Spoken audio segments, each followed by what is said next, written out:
Hi, today is the 7th day of July 2025 and it's a Monday. Welcome aboard the AM show. Welcome to a brand new week and a brand new day on Joy News. My name is Sweetie Abochi and I want to tell you why this 4-hour packed show this morning is absolutely worth waking up for.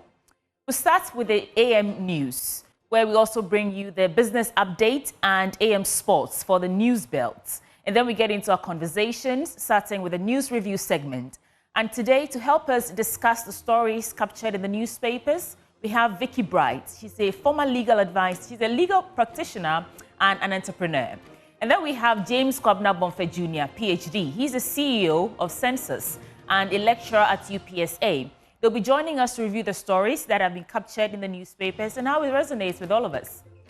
And while we get into those stories in the news review segment, we'll take a look at the sustainability of that publicized decongestion exercise that happened about more than a month ago, because it's been some time now since the Accra Metropolitan Assembly decongested Accra and moved traders off the pavement and pedestrian walkways.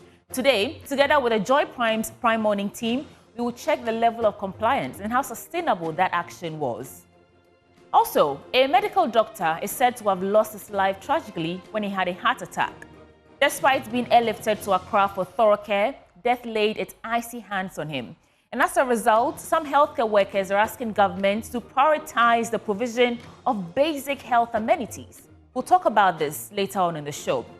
And for big stories, we'll take a look at the Teachers and Educational Workers Union, TEWU, of TUC Ghana. And they are worried about a strike by another group, Teacher and Educational Workers Union Ghana. And they are demanding representation on universities' governing councils. We hear exactly what their issues are, why the division, and what really the intention is behind this industrial action. And then we'll take it to Wale Wale, because residents want the curfew lifted. They say it has affected commercial activities in the area, and some time ago they called it a political tool. We want to understand exactly what their concerns are. And we'll have a conversation with the chairman of the Regional Security Council, who's also the Northeast Regional Minister, to bring you all the details and perspectives on that. Of course, today is a Monday, so at the tail end of the show, you will be expecting Derek Elomashilevi and Jacqueline Ansomayebwa, and they'll bring you everything that has happened in the trends on social media. The AM show is sponsored by Waylead Properties, and we provide quality housing at affordable cost with flexible payment options. Did I already tell you my name is Sweetie Abochi? I do this with Samuel Kojo Brace. Please stay. Let's start off now with the AM news.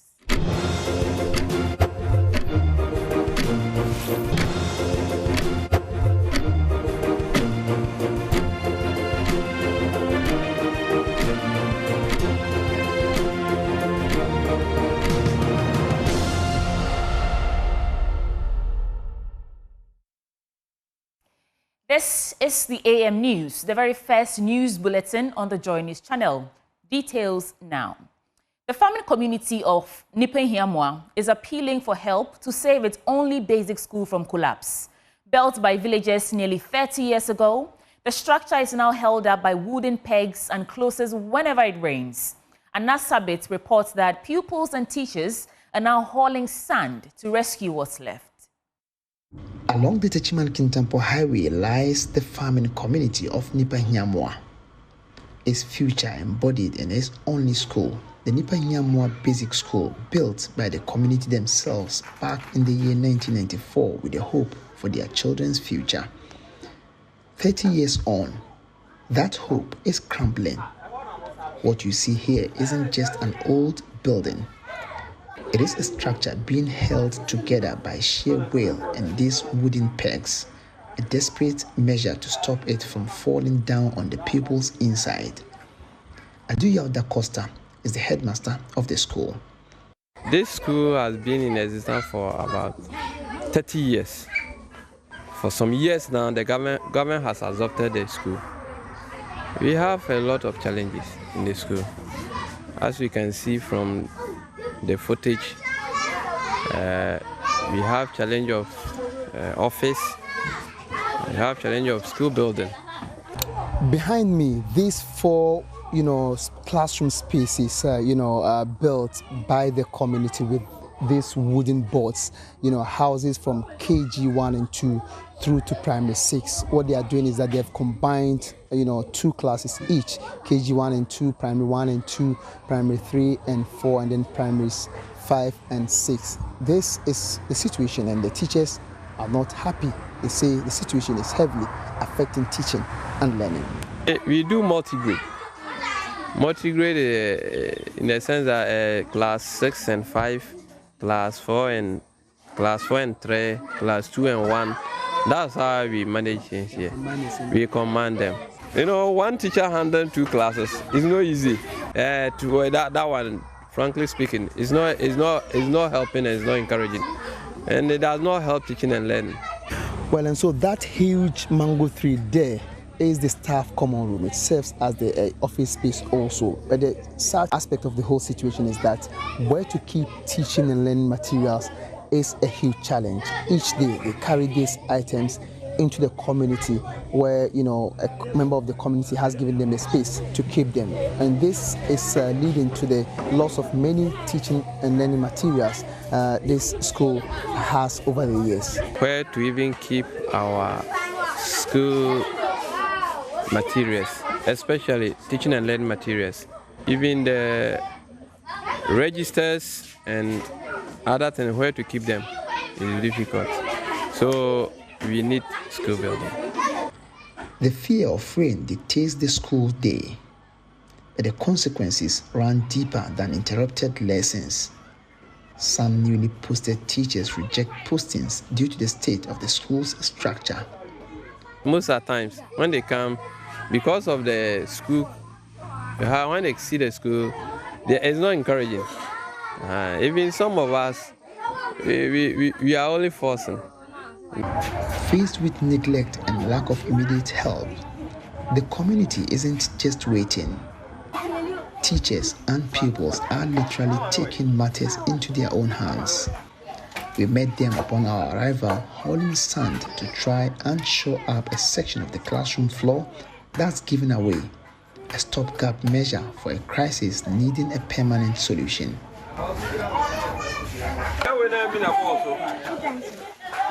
The resilience of Nipahiamoe's teachers and pupils carrying sand to save their own classrooms is both inspiring and deeply troubling.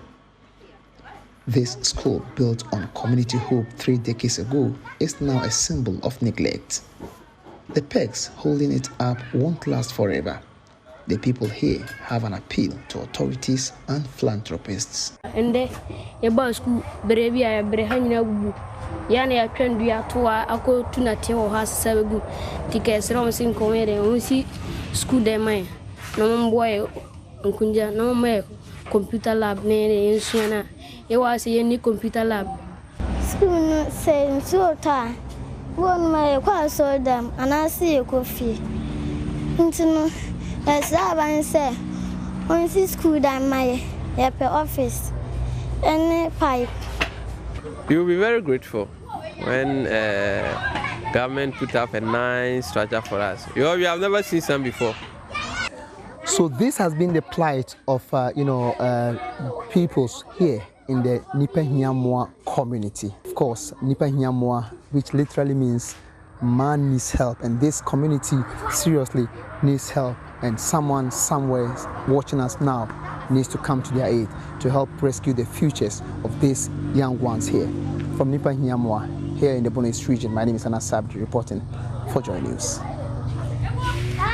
Well, like the name implies, everybody needs help, and if you can, please lend a helping hand to those students. Now, let me take you to the Western region, because the once booming Bogoso Prestia gold mine is fast becoming a shadow of its former self. Angry workers and community leaders are demanding urgent government intervention over environmental pollution, unpaid wages, and broken promises. They claim toxic substances are leaking into local rivers, causing illness and threatening livelihoods. In Athalia Kwanzaa visited the mining town and reports. The Bogoso Prestea mine, once a beacon of prosperity, now stands abandoned and the community is bearing the brunt. Mine workers say they have exhausted all channels. Minerals Commission Regional Minister, even the Lands Ministry, yet no concrete action has followed. Their calls are growing louder, their hope dimmer. We are just having a small stage, just an internal stage, to remind the sector minister that his promise is long overdue. He promised us 2 weeks after his visit. But as we speak now, we are what, 1 month, 2 weeks. So we are just demonstrating to the so-called the owners of the company and the sector minister, because we the workers have gone through all the protocols, meetings with MC, MP, regional minister, and even the sector minister himself. So this morning we are trying to remind him that his promise is long overdue. He should come to the aid of the mine. The mine is dying day in and day out, day in and day out. Amagofibo, sector minister, your children, mine workers, Mr. Community, Bogoso, Nananum, everybody is pleading. Come to our aid. Make a good decision to improve the life of the people in the community. But it's not just jobs that are at risk, so is health.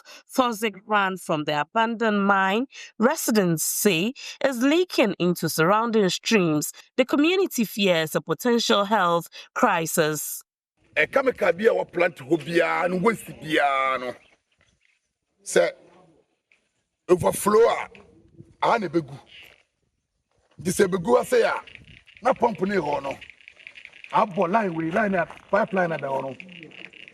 And yabo pe na kotelizam TSF 1 na kubuo. You see a pump way and yeduma. Inti iso na overflow ama. And I start to say no. And yaba na nam kwa nimu no. You see a kwa ina na kobo river be fan pepper e kobom. Inti community no sansuo we ina no. The chief of Prestea Hema, Nana Ntabua Pra, is calling on Environmental Protection Agency to act swiftly before the rains worsen the situation. I also suggest and want to appeal to EPA that soon they come around to investigate pollution of streams and rivers around the plant site. Because as the rains have set in, we have had information that there are some drains and ponds that stores some chemicals that are dangerous in affecting our livelihood over there. Now, these ponds for the past 5 months has overflown and entering various streams around the plant site. We appeal that they come to site and investigate and put measures in place so rivers and other streams around don't get polluted and get out of hands, else we may record casualties. Contractors say they too have been abandoned. Many workers under the previous leaseholder, Future Global Resources, and the current company, Heath Goldfields, yet have received no payments. We are contractors for former FGR and now the so-called Heath Goldfields. We've worked for them for so many years and we've never received any penny. Our minister came to us to promise for 2 weeks to revive the mines. In fact, we'll be in a very tight corner for almost a month and a half this. We've had nothing. We don't know where the company is moving to. As contractors and as community reps, we are struggling and we want to plead with the government. As the sun sets on Prestea's mining dream, the cries of its people echo louder. They are not just asking for salaries or promises, they are asking to leave. From environmental fears to economic despair, the people of Prestea say time is running out. They want answers, accountability, and action before it's too late. Moving on, the Minister for Youth and Empowerment, George Opariado, says the National Apprenticeship Program will not be used for political gains. He maintains the initiative is strictly aimed at equipping the Ghanaian youth with practical skills to tackle unemployment and drive national development. In Athalia Kwansa, again from Sekendi Takrade. The National Apprenticeship Program is a flagship youth development initiative targeting skill gaps in the country. The program provides industrial relevant training in technical, vocational, and entrepreneurial areas to improve youth employability and economic productivity. In a stakeholders' engagement with master trainers in the Western region, the minister emphasized that the program is not a political tool but a strategic intervention by government to address youth unemployment and support inclusive growth. We realize that we have a very big skills gap. A lot of our young people fall out of school. We have about 1.5 million young people within the NITS bracket. NITS simply means that not in education, not in training, and not in employment. And the only way we can make them meaningful contributors to our GDP is by giving them the needed skills that they require. That is why we are rolling out this national apprenticeship program to give our young ones the needed skills so that they can become meaningful contributors to our GDP. It is a non-political program. Like I said, when I'm driving in the middle of the highway and I have a best car and I'm looking for an organizer to fix it, I don't ask whether he's NDC or he's NPP. I look for competence. When I'm looking for a dressmaker to make my dress, this shirt I was wearing, the tailor who made it, I don't know which party he belongs to. And so it is that same spirit that we are driving into the apprenticeship program, so that Ghanaians who are well deserving and are willing and able to learn a vocation or a trade will be given them needed skills so they can help support and develop this country for all of us. Some master trainers raised concerns about taxation and support system, but commended the initiative's potential to empower the next generation with sustainable skills.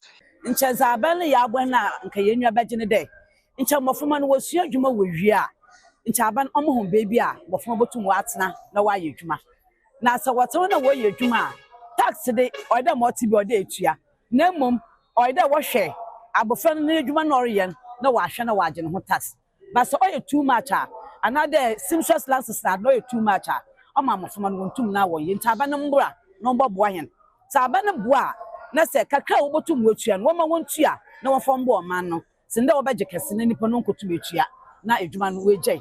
There are a lot of people who basically need skill in terms of in terms of employment. They need a skill, and skill is one thing that you can't take away from somebody. When someone learns a skill, it stays with them for the rest of their lives.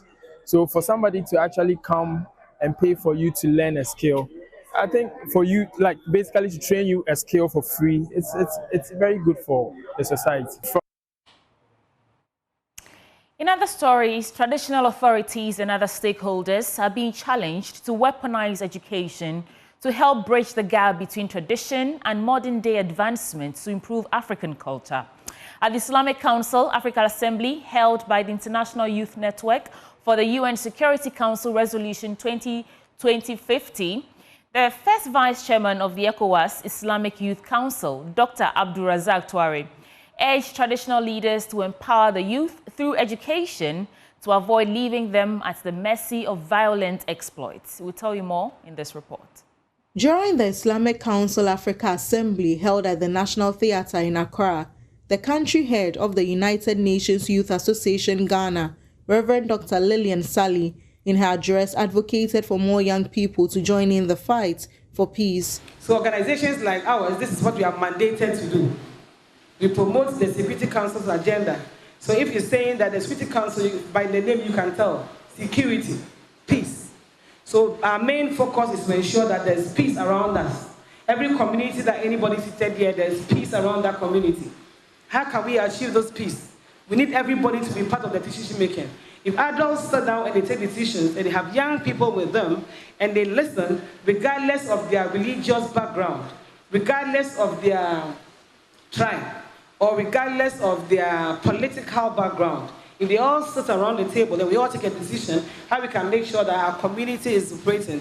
Who can easily convince somebody to instigate violence? So this is it. So once you join us, you have to have a mindset of a united person, a peaceful person, because the whole agenda is to be peaceful. In an interview, the new ECOWAS Special Envoy for Diplomacy under the Islamic Council of the International Youth Network for the UN Security Council Resolution 2250, Sariki Abdul Karim, shared his gratitude for the honor and admonished the youth to desist from drug abuse. I appreciate the honor to the position that they give me as an ambassador. I'm appreciating the ECOWAS. My advice for the youth, this drug is coming unbecoming, serious, that we don't know how to put stop on it. You see 18 years, 16 years, 20 years, with fresh blood, taking medicine. How can it be possible? Why are you going for this red tramadol? There's one that I can't even mention the name. So we are pleading for the youth to put stop on those things. We are there to help the youth in terms of bringing peace. So we are pleading.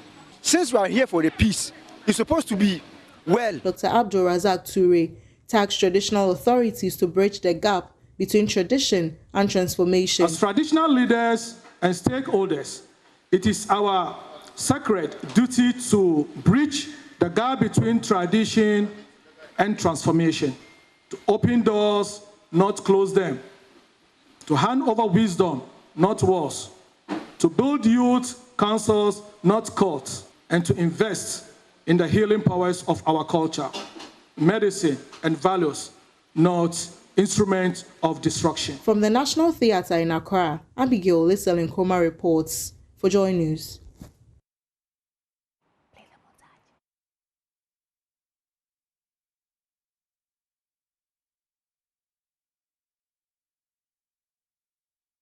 Now imagine winning big in a national contest with no cheering squad behind you. That's the story of Nyankrom Senior High Technical School. After their bus broke down on the way to the quiz venue and a second vehicle was stopped by police over expired papers, only 4 contestants and 3 teachers made it to the University of Cape Coast in time. But against all odds, they didn't just show up. They delivered the highest score of the day. And my colleague, Adobia Asari, reports.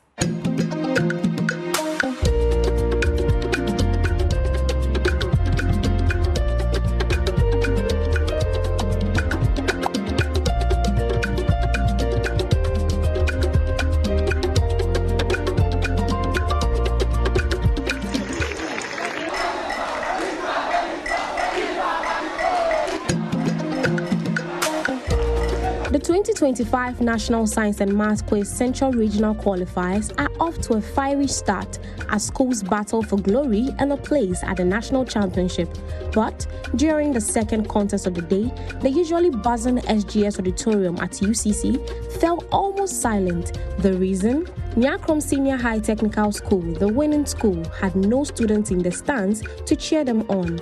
Mechanical and logistical setbacks meant only their contestants and 3 teachers could make it. Our car broke down, so at Ejumakon, and we have to rush and get the contestants here. The program was supposed to start at 11:30, but at 11:30 we're still at Ejumakon.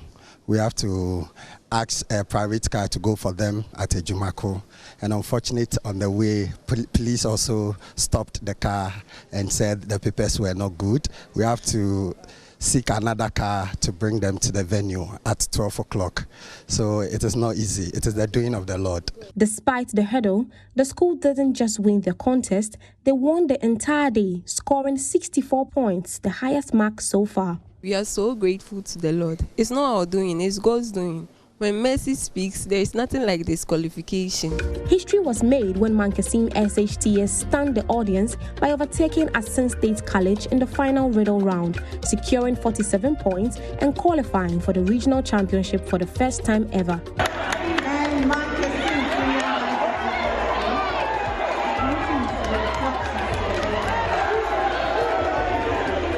Like, I'm feeling supercalifragilisticexpialidocious.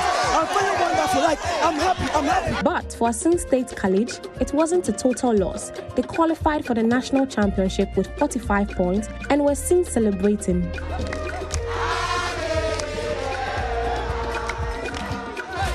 Odriyabwa SHTS also brought their A game, dominating all 4 rounds of their contest and winning with 38 points, claiming the final slot of the day. In a day marked by delays, quiet wins and shocking upsets, it's Nyakrom SHTS that leaves behind the loudest message. Resilience beats the odds, and showing up strong is half the victory. The road to the national championship has just begun, and clearly, it's not only for the loudest voices, but the boldest hearts. For Joy News, Adobe Asari. On that victorious note from Nyakrom, let's get into our business update now with Samuel Kujo-Brace. Well, let's do business updates now. And the Ghana's upstream petroleum sector has reached a major milestone following the Ministry of Energy and Green Transition's announcement of the formal submission of a declaration of commerciality for the Eban Akuma oil and gas discoveries in Cape 3 Point, Block 4. Speaking to Joy Business, Executive Director of the Center for Environmental Management and Sustainable Energy, Benjamin Insia, urged government and stakeholders to adopt a vertical business model to fully maximize the benefits of the oil sector. I think as a country, we need a vertical business model where we integrate our upstream to our downstream. It's something that we failed over the years. And when we're able to create that particular vertical model, I believe that Ghana will get a full potential of the oil sector. For example, this new discovery is going to increase our output, means that we need to rechannel some of this output to BOST. And when we do that, it means that we are creating jobs and also redirect some product from TOR to the downstream. And that means that we're adding value, and value addition to our product also means creating jobs for the teeming youth who may not have jobs. And also the oil income, we need to critically look at the 919 or 873, which is Petroleum Revenue Management Act. I think that when you look at that particular act carefully, it doesn't do us good because the act mentions a lot of areas that we need to invest in. And these areas, based on PIAC reports, have not yielded the kind of investment we need. I think that we need to have certain specific 4 key areas, whether agro-processing, so that we use the funds from our upstream, direct them to agro-processing or any other infrastructure development or any other investment that will yield job creation as well as promote certain development in our country. Away from that, the Bank of Ghana's gold reserves rose to 32.99 tons at the end of June 2025, up from 32.16 tons in May. Speaking to Joy Business, banking consultant Richmond Etiahene cautioned the government to manage its exposure to the global gold market carefully, warning that a significant drop in prices could lead to substantial losses. As a commodity, you have various factors, the geopolitics. And when we talk about geopolitics, what the Americans did and what the Israelis and the Israelis and the Hamas and the Iranians are doing, they are all geopolitics. And people want to, when there is a tension in the global, people want to hedge in gold. That is another reason why gold has been rising. Because of the instability of all over the world, those investors think that we should take position in gold because it's an asset that will definitely go up if the system continues. It's a very good idea, but you cannot continue on it because as a gold, as a commodity, if you don't take care and it drops out from $3,200 to $2,500, then you're going to incur losses. So in other jurisdictions, what they do is that they have investor brokers. When they see where the going is good, they can let some go and buy currency like the euro, the dollar, or the pound. But because of our situation, we have decided to use more to hedge by using the gold. But it is not a foolproof issue because should anything happen, the prices could come down. And if the prices come down, your reserve go down. And you may even incur losses because as you're quoting it today at 3.2, if it drops to 2,500 and you keep the same reserves, you're going to lose an average of $1,000. So that is the problem that we have with this commodity. And that is why people move into the fiat currency.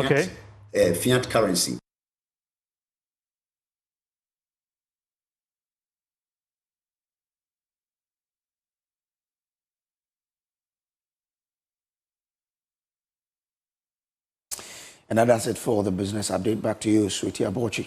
Thank you, Kojo Brace, for bringing us business updates. And it's a wrap for the AM News right here on the AM Show. Please stay. We have more coming your way. We'll be right back.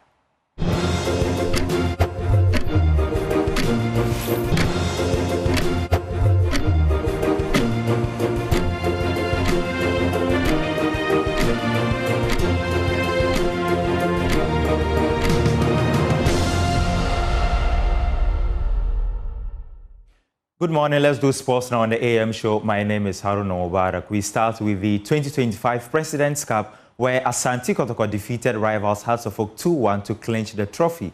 The Phobians, or the Porcupine Warriors, they had to rely on their goalkeeper, Mohamed Kamara, who made a crucial penalty save to seal the victory. Now, Joy Sports' Victor Achutamaklo was there at Accra Sports Stadium and filed this report. So a wonderful night of football here at the Accra Sports Stadium has come to a close, with Kumasi Asante Kotoko winning the 2025 President's Cup, beating Accra Hearts of Oak by the odd goal in 2. But it was not without drama. Hearts of Oak had it all to do when they took the lead through Hamza Issa, who profited from some rather questionable defending from goalkeeper Mohamed Kamara to poke home the first goal of the game midway through the first half. Kumasi Asante Kotoko responded well after the break with a quick fire double. The first of those was through an on goal from David Oponafrani, I beg your pardon, who came on for Kelvin Osei-Aside, who had to be taken off at halftime to restore parity. Within 2 minutes, Kumasi Asante Kotoko had profited from another defensive error again, this time from Kunedu Yadom, and Kwame Opoku was on hand to poke home for the lead and what ultimately will be the winner for Kumasi Asante Kotoko. But that was not the end of the story, because there was more drama, because 20 minutes after Kotoko had taken the lead, Accra Hearts of Oak thought they had restored parity, only for the referee's assistance flag to go up. The referee would oblige and rule out what Accra Hearts of Oak thought was the leveler. But that was not the end of the story either, because Accra Hearts of Oak would have one final chance to restore parity when Zakaria Fuseni handled the ball inside the penalty area and the referee awarded a penalty. Unfortunately for Accra Hearts of Oak, Emmanuel Amankwa, the right back, who elected himself to take the penalty kick, completely flubbed it when he shot straight into the waiting arms of goalkeeper Mohamed Kamara. And that was how the game ended, with Kumasi Asante Kotoko exacting revenge on a defeat they suffered to the Phobians 3 years ago on this same occasion, on this same venue, winning by 2-1. Excitement for Kotoko fans, disappointment for Accra Hearts of Oak fans, but for the neutrals and lovers of music, Shatawali at halftime provided excellent dancehall music to keep the already entertained fans at the Accra Sports Stadium even more excited with that.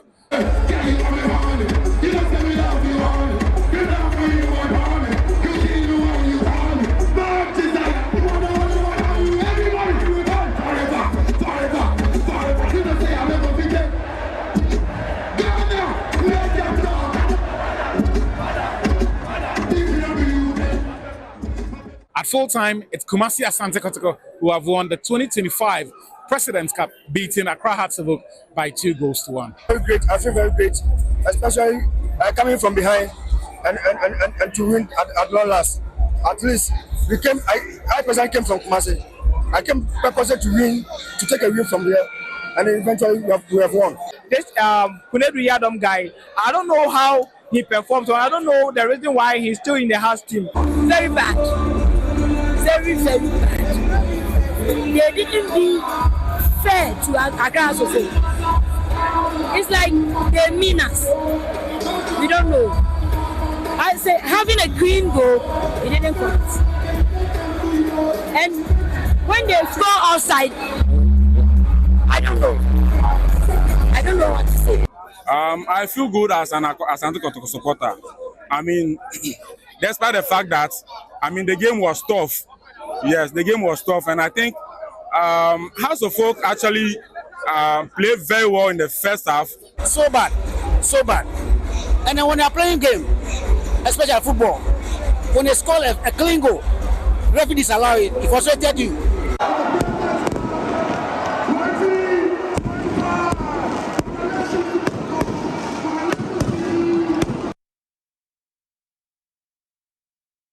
Now, to the Women's Africa Cup of Nations, and later today at 4 p.m, Ghana's Black Queens, they return to the continental stage with high hopes after missing the 2022 edition. Ghana come up against South Africa with the aim of starting the competition on a good note. Head coach Kim Las Björkegren says his side is capable of winning. We are not one of the biggest favorites that people are talking about, but I know that we have the quality in this group to beat all of the teams in this tournament. So I'm really looking forward to start tomorrow, and I think we can have a really good chance to be successful. Super excited, and that's one reason that I took this opportunity to sign to be the head coach for Ghana. I mean, I've been coaching a little bit all over the world. But since I was a young guy and I was laying down in the sofa and watched, maybe it was the men's AFCON in that time, but I always have in my mind, oh, this is a really cool tournament, and now I had the opportunity to be a part of it. So I'm really looking forward to this. Yeah, we haven't been able to have so many trainings before, so we have been a little bit forced to play friendly games and instead have a lot of training. So to catch up together a little bit earlier it means everything, I will say. And this team have been growing a lot the last month together, both on the pitch but also off the pitch. So I'm feeling that we're physical better prepared and tactical better prepared than if I compare with 1 month ago. And I'm pretty sure that the players agree with that as well. I think Ghana have like so much talent player, and like you said, it's something in the DNA, like how they can move the body, the control of the ball, like everything in the passion for the game, and that's so good. So if you can add like 5% of the Swedish thing as well, we're gonna have like a team that is not just good in Africa, it actually is good in the world, I will say. So we can talk about the experienced player. They are experienced of a reason, that they had the quality for a long time and they know how it is to play big tournaments. But also, sometimes they can miss a little bit. This energy that you only can have from young players that is ready. So with the competition, host nation Morocco, they played out a 2-2 draw with Zambia in Group A. In the group's other game, Senegal, they laid down their marker with a 4-0 win over DR Congo. Elsewhere, 9-time champion Senegal, or Nigeria, I beg your pardon, they secured a dominant 3-0 win over Tunisia in Group B. This is from Barbara Van der Strike, a goal as well. Oh, she's only played in the Women's Africa Cup of Nations for a minute and she has scored a goal. We talk about Banda breaking records. She has done it again. Well, they didn't take kick off the Copper Queens and they already lead.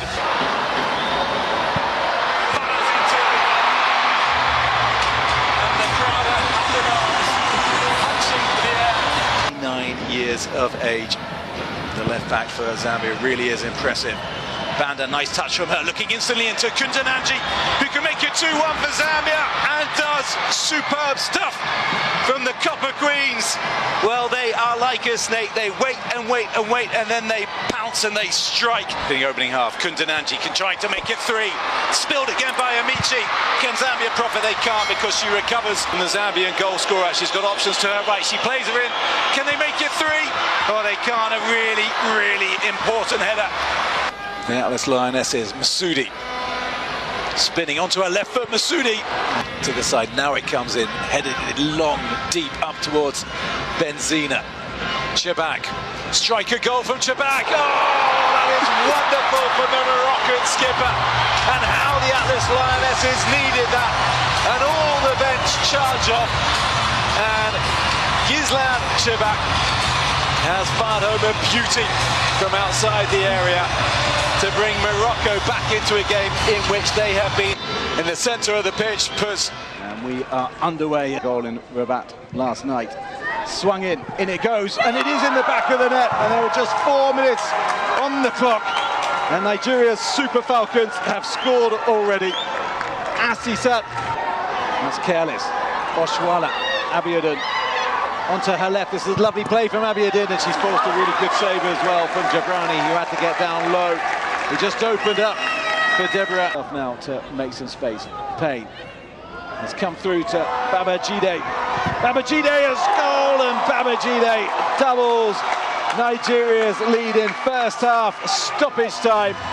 A divine right to hold on to the Women's Africa Cup of Nations trophy.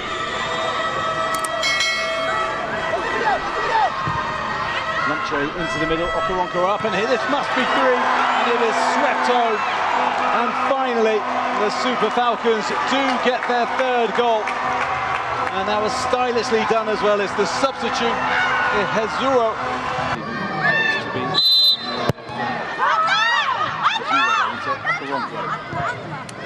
In, lovely ball in. Plumtree with a header, that's really smart, and there's a good save as well from Jabrani, because that was sneaking in. Got the angles absolutely right. Smart save from Jabrani, and now Tunisia gets the bar. So close. Oh, what an effort that was. Time enough for her to come back onto the pitch. We go, the referee blows the whistle, and as you can see, DR Congo at a defence, especially if they're not being vigilant. The ball goes over the top. Another opportunity. It's a shot into the back of the goal. That is sensational. It had to come from no one else but Mama Diop. I mean, she knows how to find the goal, and that was stupendous. Over the top, lobbing. 21 years of age and based in France. The centre-back, well, it's gone right through, and ghosting through once again. Another chance around the outside. Iguena's going to fire it in. There's your second goal. There it is. Iguena and Jai, cool as you like. A fine strike, great work, and just having the panache and the ability to just hold it up, get past the goalkeeper, defenders back. In Liga. For FC Metz back in 24-25. The ball goes through, another chance! Other save, second opportunity. Oh, it's gone in. And there's the second goal. And the celebrations, look at that, Mama Diop second. They're unstoppable. They can't stop scoring goals, but she shouldn't have been given that second chance. And a little bit better, showing a little bit more composure. But here's the ever-dangerous Noigana, and gets the ball over to the right-hand side. There's a chance again. Senegal, surely it's in the back of the net. Yes, it is. Iguena feeds the pass out wide. And then, of course, Hapsatou Diallo delivers the ball into her path. She's now got 2 goals. It's now technology, but with, of course, you know, VAR and looking at the, you know, the lines that we have. This is a better piece of play. Now putting on the right foot. There's the shot that came in. You know, danger as the last few seconds. And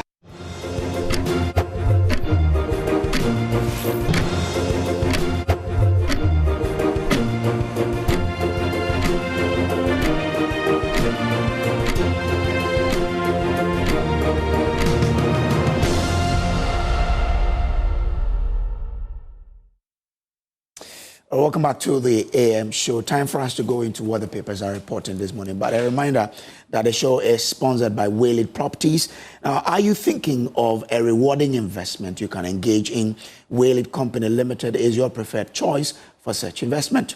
Now, Whaley Company Limited is a real estate company with several development to its credit in Accra. Invest in our new development, Willow Lane, where elegance will meet tranquility in the heart of Accra.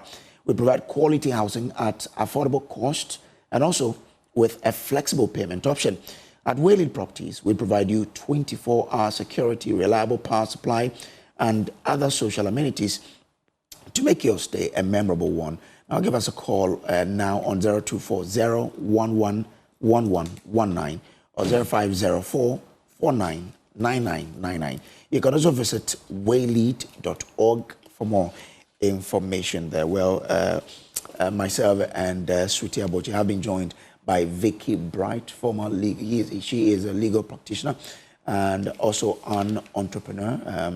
I understand that she was a former legal advisor to President John Ejikunkufo. That should be tight there. I hope you're well. I'm very well, thank you. I hope you're also well. I'm good. How was your weekend?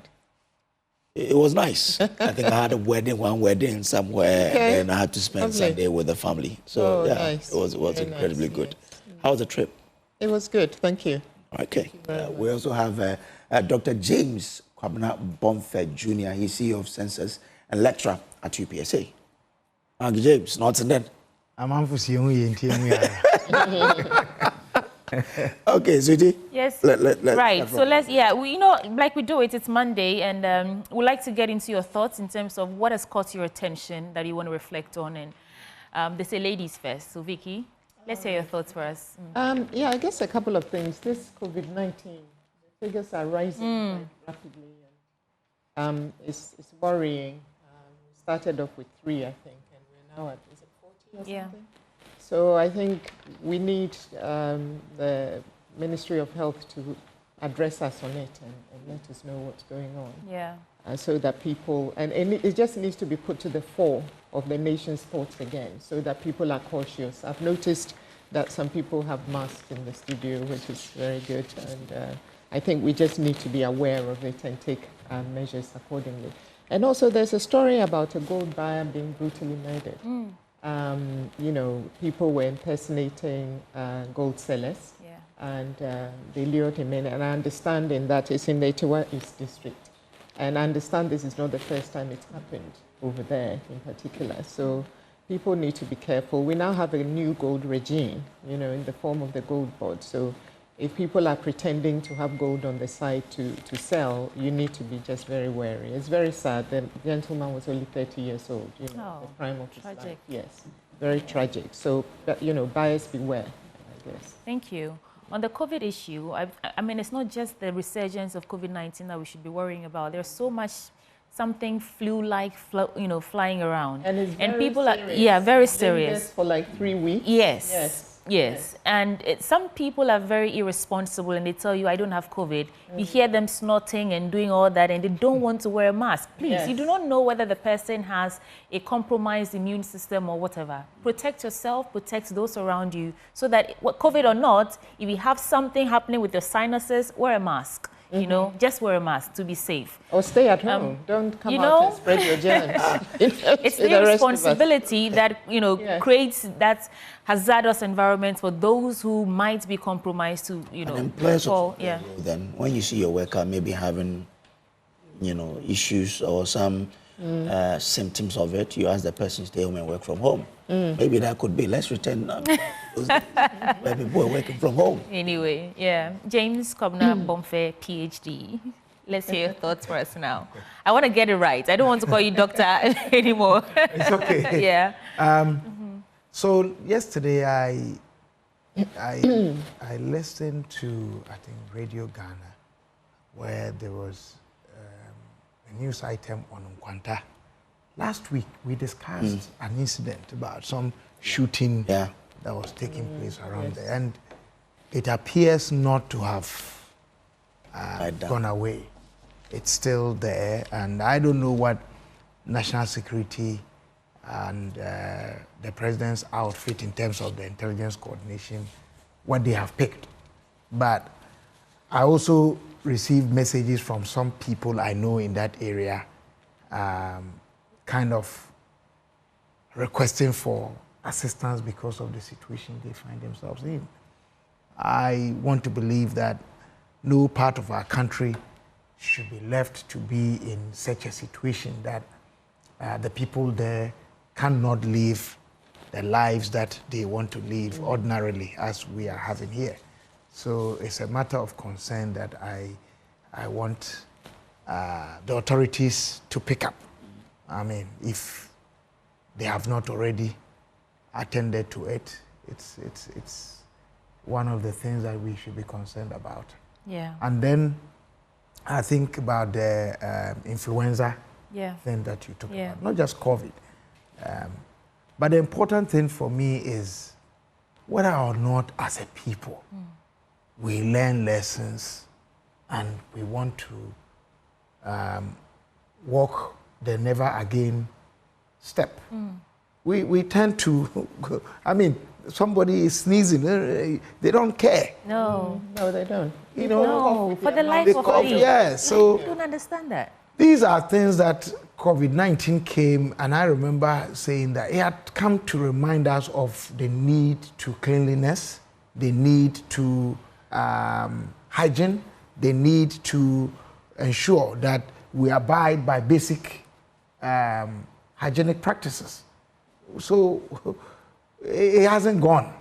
And I think WHO has declared COVID as something that we are going to live with over. It's here to stay. Yeah. So, like the flu. Yes. So let's be guided as a people, and nobody will teach us how well to live than what we do to ourselves. Okay, thank you so much. I wanted to start with a story from the Daily Guide, page 13. I think this will be interesting to all of us. That's what I want us to start with. Two St. Louis SHS students busted in car boots. The story is written by David Afum from Kumasi. It says, two final year students of St. Louis Senior High School in Kumasi were apprehended on Monday, June 30, after they attempted to break bounds by hiding in the boot of a Bolt car during school hours. The incident occurred around 9 a.m. during the school's morning assembly. According to a staff member who spoke to Daily Guide on conditions of anonymity, the driver of the boat vehicle, whose registration number was not immediately available, was initially allowed entry into the school after claiming he was there to pick up a teacher. But in the end, he came back empty, and the security there said no. They wanted to then check the boot, where they discovered two ladies hidden in the boot of a car. Vicky, let me start with you. I mean, these are young girls, final year students of the school, who obviously knew what they wanted to do by hiding in the boot of a car. How must we approach this issue such that it becomes a deterrent for other young girls who probably are doing so in some schools that we are not aware of? Yes, I mean, it's a very serious thing because their parents think that they're at home, they are at school, in school studying and safe, you know, within the confines of the school. So they have to be dealt with in a way that does not encourage other kids to do the same. I mean, kids running away from school has been happening from, you know, I guess even before my days and during my days, and will probably continue to happen. But this is serious. I mean, it's also in collusion with a Bolt driver. Yes. And it's a very bad branding for Bolt. I mean, they need to tackle it themselves, you know, because it's not good for Bolt to be associated with this kind of thing. The school definitely has rules against this kind of behavior. And I think they have to enforce it to the strictest level, you know, to deter these children from. I mean, you're in your final year. You're supposed to be focusing on getting your qualifications and going on to bigger and better things, not running away. Running away to do what? I mean, to do what? This, you know, it goes back to really, we need to reset some of our mindset in this country and also the youth, you know. Just wait, follow processes, respect, values. All these things seem to be eluding us as a nation. And it starts right from there, right from a young age. And then they grow up with these habits. And then they end up being in, some of them end up being in positions they have no business being in. And then, you know, telling us how to live our lives. So, I mean, discipline, respect, values. These are, they may sound old-fashioned, but they worked then and they still work now.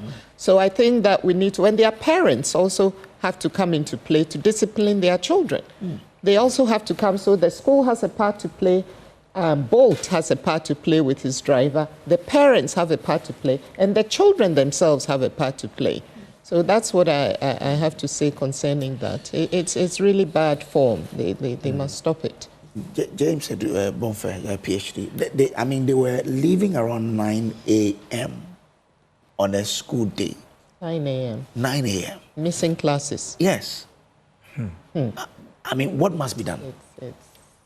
Well, I mean, these are definitely what or pupils who are students who are playing truant. And as Vicky said, the institution has responsibility. I mean, the principle of in loco parentis. Once they are in school, the teachers and administrators of the institution serve as parents to, I mean, these students once they are within the procession of the semester or the term.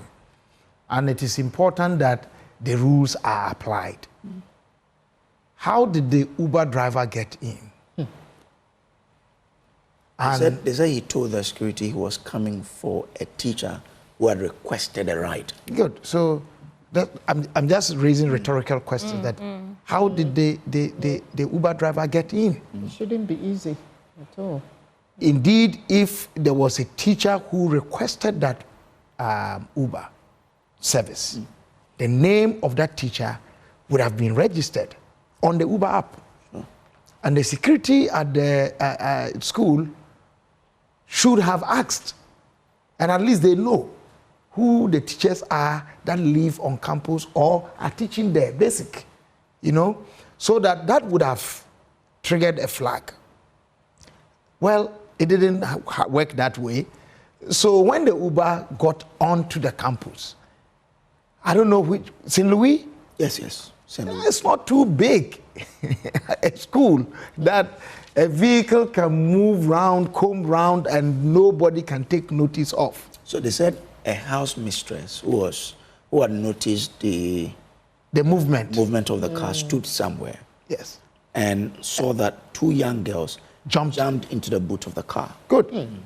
So we applaud that house mistress who took notice and did that. At the end of the day, I think that St. Louis is quite a disciplinary school and disciplined school that I believe, if you want to talk about the top, A schools among the female schools, it is one of them. They have got a disciplinary code. I don't know what sanctions would apply, but I think they must apply without any fear or favor. And then parents must be willing to let the law work. This is not the time for parents to now go and say they are going to use their old gayism or old boyism to go and interfere with the administration of justice or discipline in this matter. And the school must set an example. I remember when we were at Prempeh College, if there's such an incident, the persons involved will be brought to the assembly hall after morning devotion. And an announcement will be made. Punitive sanctions will be applied. If they are to be suspended, let it be so. If they deserve some work or some punishment to be done, I don't know how it is done now, some weeding or something of the sort, so be it. But let nobody stand in the way of administering discipline in this matter. And then we come back to the issue that we've been raising here over and over, our value system. I don't think that truancy is a new thing in this case. However, what are the values that we are preaching such that those engaged in such activities would know that you are there within this period of your life to get better, to study and get better. So for all intents and purposes, your focus should be, to study and become a better person than running away to nowhere or to go and do things that will rather destroy your future. The end is that the better prepared you are, the more enjoyable life you will have. And that is what we need to teach these young ones. And also the health, the potential health. You're hiding in a car boot. Yes. And look how small these Bolt cars are. Two of you in there with the boots closed. What if something happens? Or you suffocate. What if it jumps, something happens? So there's a serious health risk. And then we'll be singing a different song right now. So I agree with you, James. When I saw the video, I didn't even read the news article, but the video was circulating. It went viral on social media. When I saw it, I immediately thought, what a breakdown in our moral values as Ghanaians or as Africans. Before the 1950s, maybe I can link this to the sexual revolution where people were more circumspect with some of these things. These days, it's like freedom everywhere. Young girls are openly engaging in hookup businesses, and that's why they were going. The story said they were going out to do hookup business. The Delhi it didn't report that. I guess they're trying to be circumspect as well in their reportage. But the video, in the video, the commentary was that they were sneaking out to go and hook up. What a breakdown in our moral values. Our grandfathers and you know, ancestors will be turning in their graves, hearing these stories. But then again, Doc, like you said... You mentioned that parents, I mean, there's a school code. Was it you or Vicky?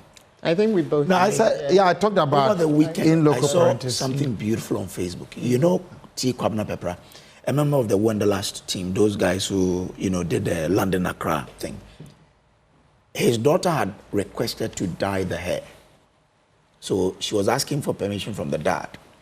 And the father, in trying to help her make the decision, said, okay, I won't stop you, but I want to ask questions. So one of them was, have you read your student handbook? What does your handbook say about dyeing what you of want the to hair? do? If your student handbook is okay with it, of course, I have nothing to say. But if your handbook prohibits it, then you cannot do it, you know. So that's a parent whose child wants to do something but said, no, you are in a school, so go back to your handbook. If it permits you, fine. If it doesn't, you cannot do it, you know. So like you said, parents also have a role to play here. And they need to get their children to say, abide by the rules of the game, and which is contained in your student handbook. And in the university, normally, we don't even play by them. But when you have an issue, then the dean of students will refer you that, do you know this is contained in the handbook? When you are caught by it, of course, you cannot run away from it when it's contained in the student handbook. So parents should guide our children well, you know. So let me bring in the second story now. Galamsey humiliates the grandstander. It's in the Ghanaian Publisher, page 3. I'm particularly interested in this story because it seems like the Minerals Development Fund, they're doing a U-turn. Last week, we sat down here and reported that Hannah Bissue was on Adom FM saying that they seized 40 excavators. And when they returned the next morning, because they didn't have the logistics to transfer these 40 excavators, they only met 7, which meant that 33 of these excavators had gone missing. And we played the video on this channel, and everybody saw it. And then a week later or so, we see a statement coming from the fund, which she heads, saying that they want to correct, and I want to read verbatim what they're saying here. The narrative created by recent publications, which misquoted our administrator, Dr. Hannah Bissue, is false. Quote, the police never had custody of 40 excavators. The 7 excavators that remained at the site were the only machines officially seized by law enforcers, and no excavators have gone missing from the police. You see, well, it's not about me. Let me take your thoughts on this. I'll come back and add what I want to say. But I also want to link this story to something I was reading in the Daily Graphic. Unfortunately, we don't have the Daily Graphic paper here, but I have excerpts here. And it's the inconvenient truth. Echoes from contaminated lands and poisoned rivers. Illegal mining may fade from headlines, but the unborn will inherit its scars long after the last pit is filled. And this is coming from Professor Douglas Boateng. James, tell me how you feel about this U-turn and how we are seeking to sort of do some sort of damage control. Excavators were seized. So who did they leave the 40 excavators to? And upon return the next day, after those 33 excavators were missing, who did they query about the whereabouts of these excavators? Now you're giving us the statement saying we've misquoted you. Your take on the matter? Well, I would say that we have discussed on this platform a couple of times issues involving illegal mining. And I maintain that it won't take sensationalism or rash or grandstanding, as the paper alludes, to rid ourselves of an ingrained problem. A problem that it appears the verdict of the people out there is not against it. And that is the problem. That's how it appears. The verdict of the people against illegal mining is not so strong that it will itself serve as a disgust or abhorrence for it. So it's like it doesn't really matter how you make money. Once you have money, we will applaud you. And if that is one of the means by which people can easily make money, then so be it. Otherwise, the people engaged in illegal mining those who are patronizing it, those who are aiding it, those who are abetting it, those who are engaged in it, where are they coming from? You can blame foreigners all you want. Can they do it without us? So that's the first point. The second point is this, that, you know, I've heard that they have, on top of this, a statement has come from the ministry that is responsible for protecting lands and natural resources, purporting to be unaware of the activity of my dear friend Hannah. But really, was she doing something within her mandate? When I saw her on TV, and I was asking myself, was she acting as a citizen vigilante?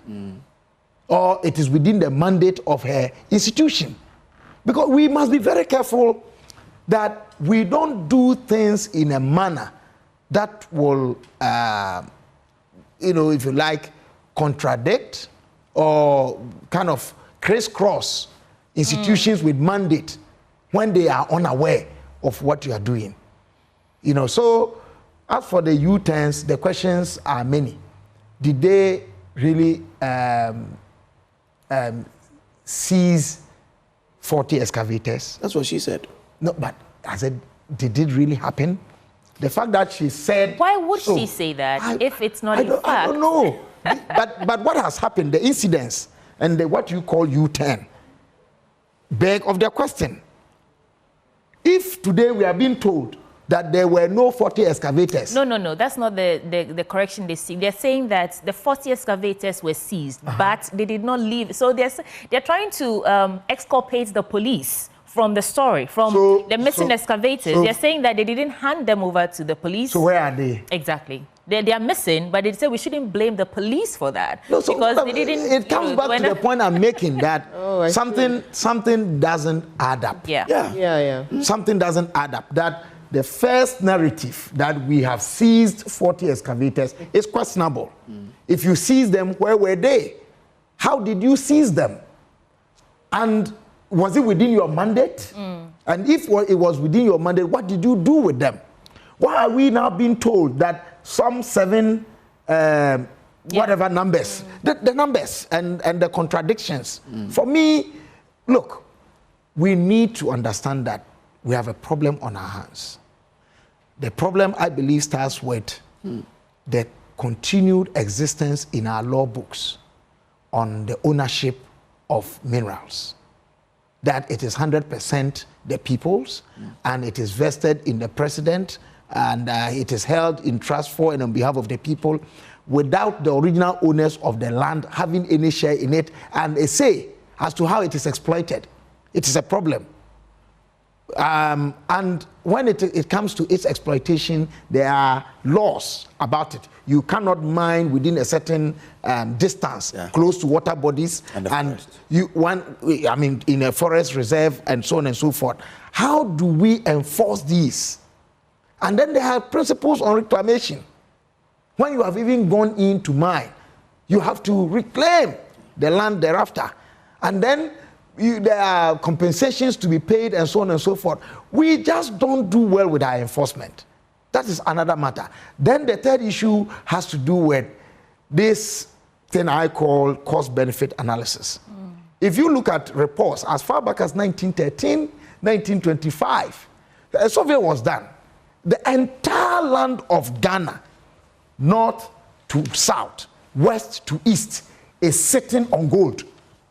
Gold Coast. If you are not careful, you will mine even here, your studios, and you will find gold. So it comes with the responsibility to declare some places as no-go areas. It's not every mine that will be of benefit to you. So you do the cost-benefit analysis to ensure that it will be of a higher yield to you. I don't think we do that. And that is why we seem to be, having challenges with these things. So my take on this is that let us go by the law. Let us limit ourselves to our remit and our purview and work within that and work well. And let there be collaborative exercise. And above all, let us be citizens. Okay. If we are citizens in this country, there are many of the problems that confront us that would not exist at all. Thank you for that. Vicky, let's hear you out on this. Yes. But Vicky, as you come in, I mean, in that audio video we played, she was categorical in saying that she confronted the police commander, if you remember. And that's why the next time she went there, she went with all the equipment. I remember, Kojo. Yes. So how come the same office then turn around to say, okay, we didn't leave it with the police, when the same administrator said she had to confront the commander there for not finding the 33 out of the 40? Is she being threatened? What is she afraid of? Where is this coming from? But let's hear you out. Yes, no, I mean, I agree with my brother here. You know, sometimes I wonder if people think that Ghanaians are not savvy, or I want to use a polite word, so let's just say savvy, you know. Because maybe to help you, we have a short memory. You know, I mean, I think Ghanaians are highly intelligent, you know. And some of these things insult our intelligence, you know, because Hannah Bissue is an intelligent woman. She knows what she's about. She's not some flaky person who's just coming on air and speaking. No. I mean, she's a responsible person holding a very senior position in government. So there's no way she'll come on national TV and tell us about confronting police commanders and leading the charge and all that. And then, you know, so if really she made a mistake, why isn't she the one telling us that, oh, look, I got it wrong? Why is it someone else? You know, so we need to tackle Galamsey, because you see, or this whole illegal mining thing, because if you start shielding certain things, then we start getting worried again. Because at the moment, we can see government's will, the president's will is there to fight this menace of illegal mining. We are seeing some tangible results. They are taking steps, small but positive steps. And we are all behind this fight because it's a fight for our very existence. You know, everything we know is being destroyed. I mean, everything that's essential to our health, our well-being, and as you alluded to the article in the Daily Graphic, the well-being of our unborn children, the future of the nation is being threatened by this illegal mining menace. So when we hear good, positive things being done, and we all are behind it and we applaud it, and then we hear someone else coming in and saying, oh, no, no, no, it's not like that, then we start getting worried. How do 33 excavators go missing in 24 hours? In 24 hours. And Vicky, it's not the first time we are seeing this, you know. The culture of impunity and the celebration of wealth, irrespective of where that wealth came from. That is a big problem. And I keep talking about it, and my brother Kobna keeps talking about it as well, because it's causing us to behave in ways that are just not helpful to this country. And it's causing us to behave in ways that are eroding our values as a nation. You know, when I was young, if you were wealthy, people wanted to know how you got, and as we were saying last week, or a couple of weeks back, you know, people were not interested. If that's how, they didn't want to be associated with you at all. I mean, you were like, oh, no, no, stay away from me. You know, but now it's like, oh, how many V8s does he have? Where does he live? Blah, blah, blah, blah. We are losing our soul as a nation. And we have to stop it. You know, we really have to stop it, because I feel we are losing our soul. So please, don't make excuses for people who are stealing confiscated excavators to go back and do exactly what they've been stopped from doing. And it's not, you may think about your pockets, but at the end of the day, it's all of us. All of us are affected by your one selfish act. All of us are affected negatively. Those children who are being born with defects, it's on your head. You know, people who are dying from mercury poison, it's on your head. All these things are forests that are falling apart, water bodies that are being polluted. The fact that Ghana Water is worried about the possibility, the real possibility of having to import water, simply because the water pollution levels are becoming such that they can no longer we are soon approaching a point where they can no longer afford to purify this water or safely do so for our consumption. It's on your heads. So as you go and do perpetrate your selfish acts and get children who should be in school in that water, you know, working with you, think about that. It's all on your heads. Okay, thank you so much. I think the best proposal to deal with this is what I heard from Doc the other day, that we should rather amend the ownership of these minerals on the land and bring in the communities. Yes. That when it comes to the exploration, the communities also have a percentage, so that once they know when they explore, they have a percentage. They won't allow an individual to come and do it anyhow, because they know that when they allow a company to do it, a percentage will come to IFA. Yes. I saw it. I saw it as profound, and a way we can deal with this. So and it happens elsewhere.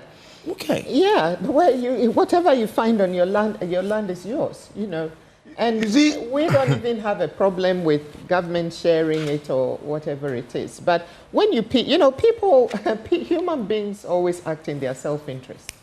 Exactly. That's the starting point. Exactly. So if you have family land and there are minerals on that family land, of course, their first instinct will be to preserve it for the members of the family. You know, but if they feel that as soon as government finds out that this is there, it leaves, they lose their land. I mean, they talk about compensation and all that, but how realistic is that? And really, what is the history of that compensation, and how much is that compensation? Yeah. How much can you compensate? Yeah. As opposed to someone actually exploiting a gold mining site, you know. Yeah. So yeah. Let me just add this, especially so when the history behind this 100% ownership of the state, once a mineral is found, is a colonial relic.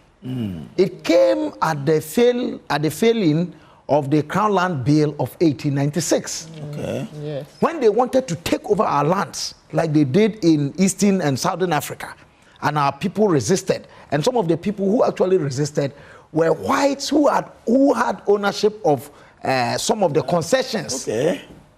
So in that failing, and that was the rise of the Aborigines Right Protection Society, which brought to the fore John Mensah Saba and others. Then they said, okay, if you will not let us own the lands, then once you find any mineral in the land, before you can exploit it, you need government permit. And then 1962, we turned it to say that any mineral found anywhere belongs to the state, and that the state can compulsorily, acquire that piece of land, that water system, and then use it the way it wants. We need to change that law. It's colonial. All right. You have a story there. Should I get? Well, once we have a lawyer here, now you remember Agrada? Who doesn't remember Agrada? Yeah. This story says conviction of Agrada sets legal right after that. For crackdown on spiritual scams. And it says the 15-year prison sentence with hard labor handed to Patricia Siedua Asiama, popularly known as Nana Agrada, marks a significant step in Ghana's legal stance against fraudulent spiritual practices. Convicted by the Accra Circuit Court on multiple counts of charlatanic advertisement and defrauding by false pretense, the former traditional priestess turned evangelist has become a symbol in the fight against spiritual exploitation. Now, we see a lot of TV channels doing what, you could probably classify as charlatanic. Must the NCA, based on this, go after all of these stations then? Do they have a course now to say we can charge them? This morning, I was surprised. I have an office just by the Kotobabi police station. A billboard has been erected there. For who? Kwaku Bonsam. Hey. And the list of services that he offers. Amazing. 100,000. Right in front of a police station. Right in front of a police station. With centers in Accra here, in Afancho, and you see, I don't know, but I don't think it is right. I don't think it is right to advertise those things, some of which, if we want to go into, but you cannot advertise some things in this country.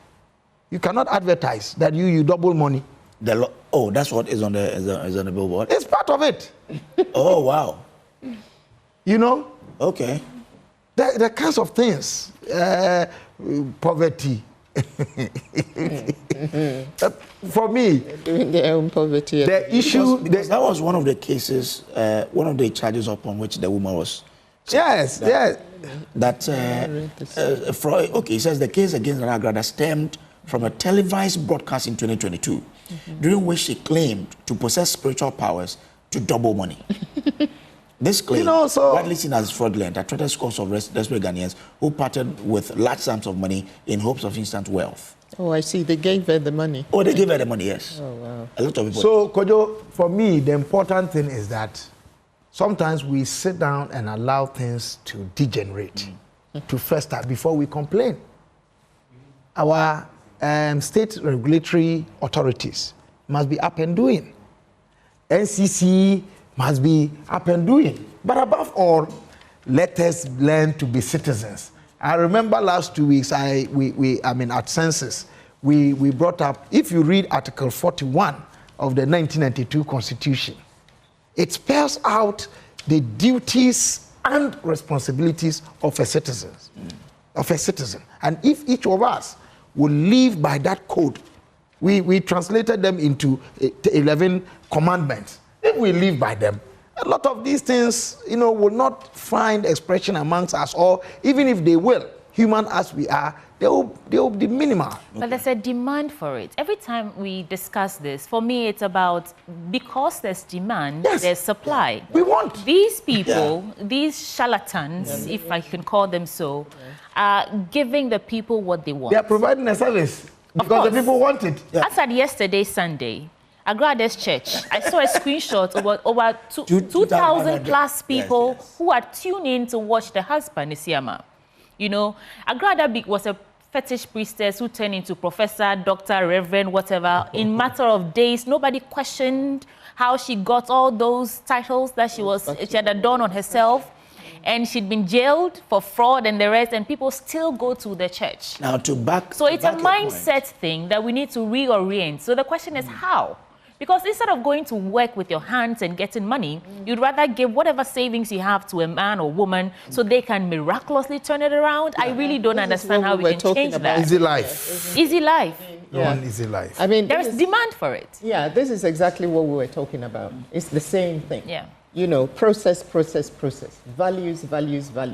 You cannot, it's actually very disturbing that people believe that another human being can look at your 100 cedis and make it 200 cedis just like that.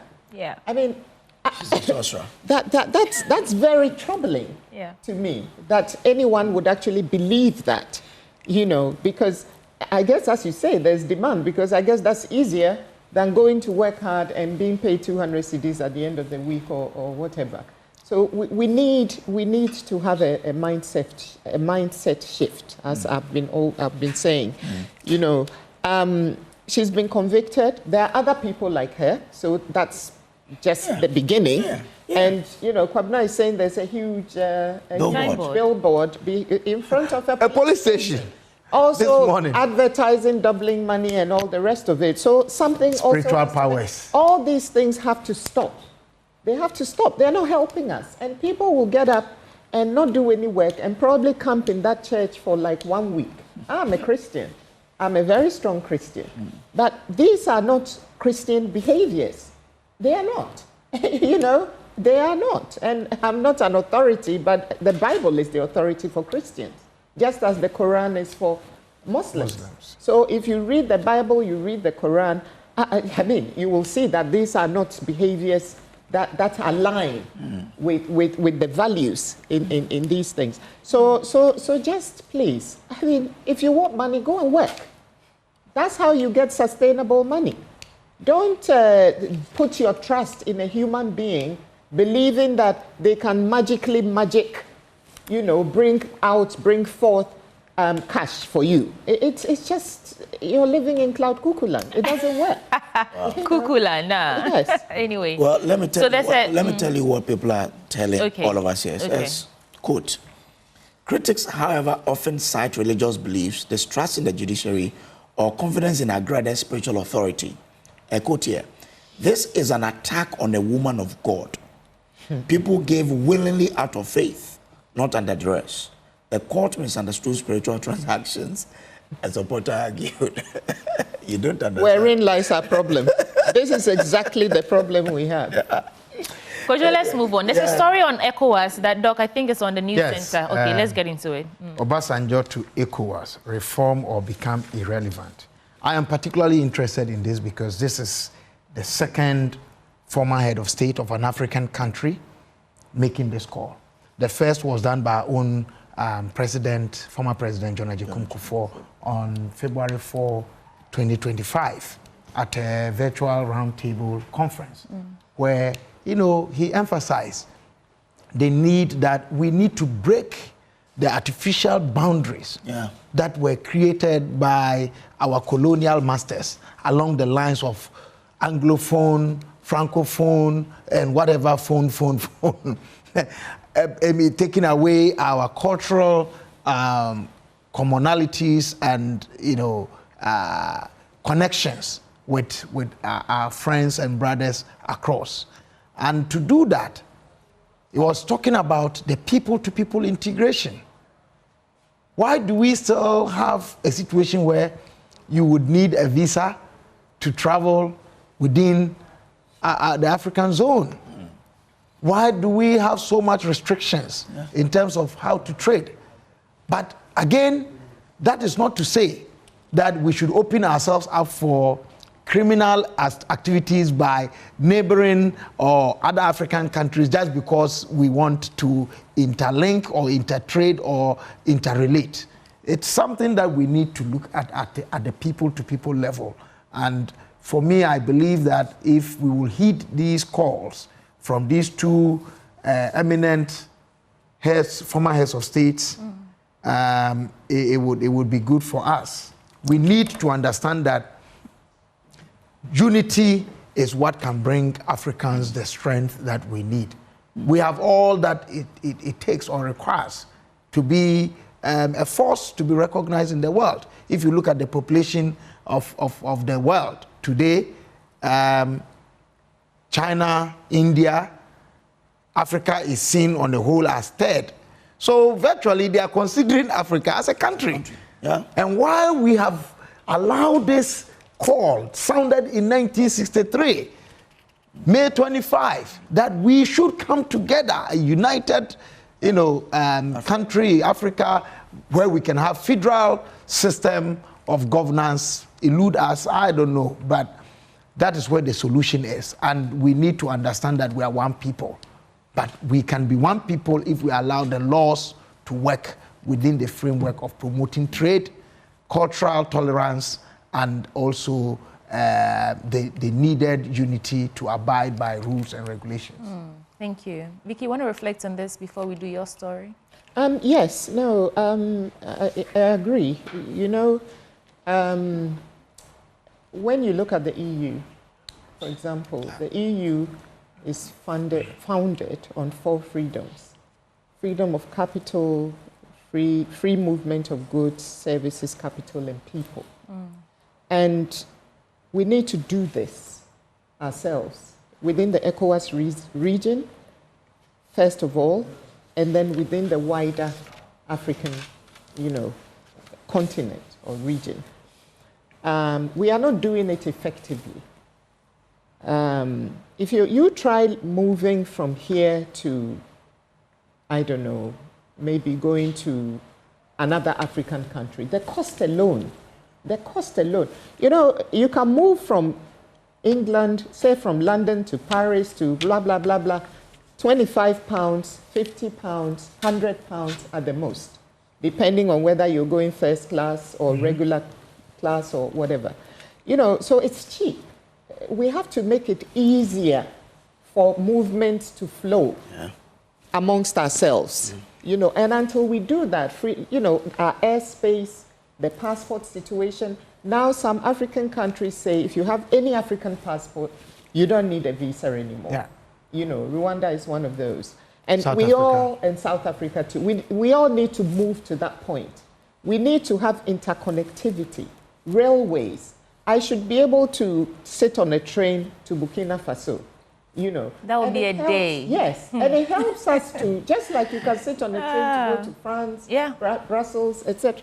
You know, it helps us to also be less suspicious of each other, to be more welcoming of each other. If you're standing on a platform with someone from Togo, someone from Burkina, someone from Nigeria, someone from, you know, eventually you get used to it. We all become part of each other's lives. And until we get to that point, it's not going to happen. Do you think we are leveraging, I need to ask, do you think we are leveraging the African Continental Free Trade Area No, agreements? we're not. Do you think I think more needs to be done about the AFCFTA. It's, you know, beautiful on paper, but the implementation, that has always been our problem. As a nation, as a continent, the implementation of it needs to be deeper, and people need to be more educated about what it means for their personal businesses. But does that, do you think that holds the key to our quest for united Africa where we can move freely within? Do you think the AfTA holds the key? Although we are not leveraging and making the best out of it, is that a solution that we should look at turning it around to give us the results we're looking for? Could we start from AfTA? Yeah, I think it's a great starting point. Yes, because if you are going to, you know, shave off import duties and levies and all the rest of it and make goods, you know, I was talking about the 4 freedoms, the 4 movements, you know, and it's a key pillar of that. So yes, if we crack that, then that will open up the continent for the rest, for everybody, you know, and it will change a lot. It will change our fortune. So this is, the AfTA is something that has the potential to change the fortunes of all 54 states in Africa. Thank you for that. I think the Sahel guys may probably be showing us the way. Because just this weekend... Yes, I was going to talk about So the Alliance of Sahel States have officially launched the Alliance of Agricultural Seed Producers of the Sahel, a regional initiative aimed at achieving seed sovereignty and bolstering food security across the Sahel. These guys have decided that the ills of ECOWAS, they would want to do away with Sahel. So they are moving in ways that, you know, are opposite to how the ECOWAS. So I don't know whether we can look at this. But former President Obasanjo actually added that ECOWAS leadership must find a way of reconciling with the Sahel brothers. And former President Kufuor actually indicated that. But you see, what they are doing in Sahel is not new. Okay. You know, Ghana, we had Ghana, Guinea, Mali. Did you hear about that? Yeah. When it was this Francophone, Anglophone thing was happening, Ghana's founding president, Osagyefo Dr. Kwame Nkrumah, led the way and said, let's start something. So they are learning something that was done in the past, and they may be doing well with it. My only problem with them is that they are coup makers. And for me, it is a high time they return the country to civilian rule. Because military dictatorship does not augur well with, you know, the respect for the rights of people. But that said, I think that it's something that we need to have our leaders in the, especially West African zone, pay attention to. Why did they leave? They left because there were some breaches. Understandable that, yes, they should have discussed them and so on and so forth, but for how long can we continue to discuss the same problems in the same manner when we are making no progress? It becomes frustrating, you know. So we need to get our leaders understand that there's a new crop of young people coming up.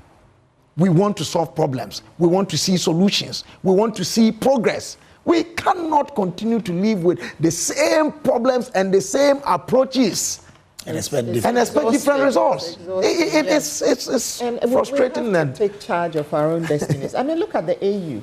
We can't even finance our own institutions. And he who pays the piper calls the tune. So we can't, I mean, are we seriously saying that each member state cannot contribute their portion? You know, to finance. A study was done that you know? Africans in the diaspora, the capital we can generate alone, it's not easy. Yeah, no, but the problem is with trust. Yes, the trust. We don't trust ourselves. You know, people who don't have trust to bring their money.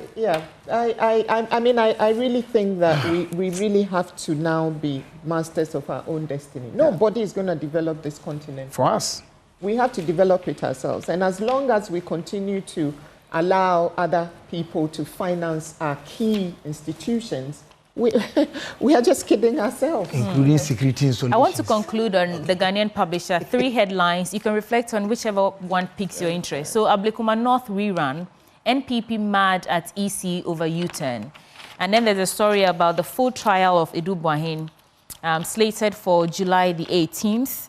And Sam George gives 62 radio stations ultimatum over regulatory breaches. And the last story I'll add is Ghana gold reserves surge ahead of July MPC meeting. These are 4 stories that I'll conclude on the Ghanaian Publisher. Which one would you like to reflect on, James? Well, the Ablekuma constituency thing, I think that... Ablekuma North. Ablekuma North. I believe that the EC they have taken a step that it's not consistent with their position since December 7th. Yeah. As recent as 2 weeks or so ago, they made it clear to everybody that there was not going to be a rerun. And as at 19th December 2024, at the press conference, a copy of which I have here, the EC told the entire world that all they needed was protection. Yeah. Why the state, and here I'm talking about the Republic of Ghana under former President Nana Dankwa Akufo-Addo, the Republic of Ghana under President John Dramani Mahama, why we have failed to provide the EC with the needed security to announce and declare is a wonder. But what I'm even more surprised about, Kojo, is this. The EC should be able to announce going forward. Because if we are going to work with reform suggestions dating back to 2015 and thereafter, we know that when results are counted, declared at the polling center, that is the base upon which every declaration is made. Immediately, it is transmitted to the collation center at the constituency where parliamentary results are declared. And then immediately it should be sent to the National Collation Center where presidential election results are declared. Once this is done, I don't think that this hula baloo, I will endorse, I will not accept, I will not, that we become subject to the manipulations of political parties. We need to grow out of that. We need to grow out of that. And for me, I believe that when people deliberately destroy state property, such as election results sheets, and from that period to date, cameras have captured individuals, and no single person has been arrested in relation to these incidents, including the burning of ballot boxes at a particular place. Why? It's so disturbing, and one too many. We keep talking these things. We have discussed them. The same refrain. Why? So I will advise the EC. Yeah. I will advise the EC to stick to their script. There is no need for a rerun. No, but that's over now. They say it is not over. Really, it's over. I hear there's an issue. There's a court. Yes. But the court hasn't decided on the matter. So, but what I'm saying is that the EC will look so bad. And the commission members must understand it. And that's why I must kill this story, where some persons have decided to isolate the 3 heads of the commission, i.e. the chairperson and her 2 deputies. It is a 7-member commission. Article 43 is clear on that. You cannot isolate anyone and deal with them and leave the others. It's a commission. It's not one person. And that is why in the Mahama versus Akufo-Addo and the EC 2020 the 2020 election petition. The Supreme Court was unequivocal about it, that it is the commission that is at the instant attack and not the chairperson of the commission. I mean, as the reliefs were drafted to suggest. So let us look at it that way. And as far as I'm concerned, these are things that we can all work hard to improve ourselves. Okay. No matter what the commission does, if the people are unwilling to comply and support them, they cannot do anything on their own. But the EC must walk a very tight rope. They must be careful not to fall into the traps of those who already are looking for them. That's my question. Let me piggyback from what you just said about they cannot do anything on their own. And Vicky, do they have the legal backing to rerun these 19 polling station elections? Because they went to court under oath and said that we have 3 outstanding polling stations that we need security for. And then they go to Parliament and say the exact same thing. Now we are hearing something entirely different. Should they go back to the court and tell the courts that due to whatever circumstances we're unable to complete those 3, we think that 19 polling stations, a rerun of these 19 polling stations is the way to go? And if not, do they have that legal backing to declare a rerun in these elections, in these polling stations, after they have, particularly after they've gone to court to say under oath that they just need 3 polling station results to be collated? Vicky? Yeah, I mean, I think that, they are the sole organization here that can declare election results. So if they say that even though the parties had agreed on the results, they had not been able to verify them, and therefore they felt they had to run them again, then I don't think there's much anyone can do about that. At the end of the day, Vicky, it's a matter... I don't cut you, but the EC itself said when the polling agents were agreeing, they were part of the process. But they are also saying they were not able to to verify it. So I think the answers lie with the EC themselves. They've been inconsistent. I mean, I think we can't run away from the fact that they've been inconsistent. First of all, you said 3, now we are saying 19. So what happened in between? So yes, I mean, there was a court order. And so really, if they wanted to vary that, they should have really done something by consensus. And if the consensus is not working, then they should have gone back to court to say, look. So they should have gone back this to is court. what, yes, I think they should have gone back. Okay. But at the end of the day, they have that mandate. You can't run away from that. That is their mandate. So if they go back to court and say, well, we were not able to verify, what will the court do? It will say, well, okay then. I mean, because they are the sole authority in this country for declaring, running elections and declaring election results until it's come out of the mouth of the EC. You can't be an MP, you cannot be president. So if they go and say, look, yes, we made a mistake or whatever, or for whatever reason, yes, we thought we could do it. You asked us to go away and continue collation. We went away and continued collation. We couldn't, and we realized that, yes, the 2 parties have agreed on these 19 polling stations, but we could not verify it. And under law, they are supposed to verify the results. So if they can't fulfill their constitutional or statutory mandate, then, and this is the way they feel they can fulfill it, then nobody will stop them. So to what end are the NPP members who have decided to take this to court, what does it do to the process? Because they've set a date, I think 5 days from today or so. Yeah, they want to rerun the election. July, yeah. What does the court come in? Well, that's up to the MPP. I mean, we will see what we'll see what the judge says. I cannot, right. jump ahead. But I'll be surprised because the EC has that mandate. Yeah. So it is what.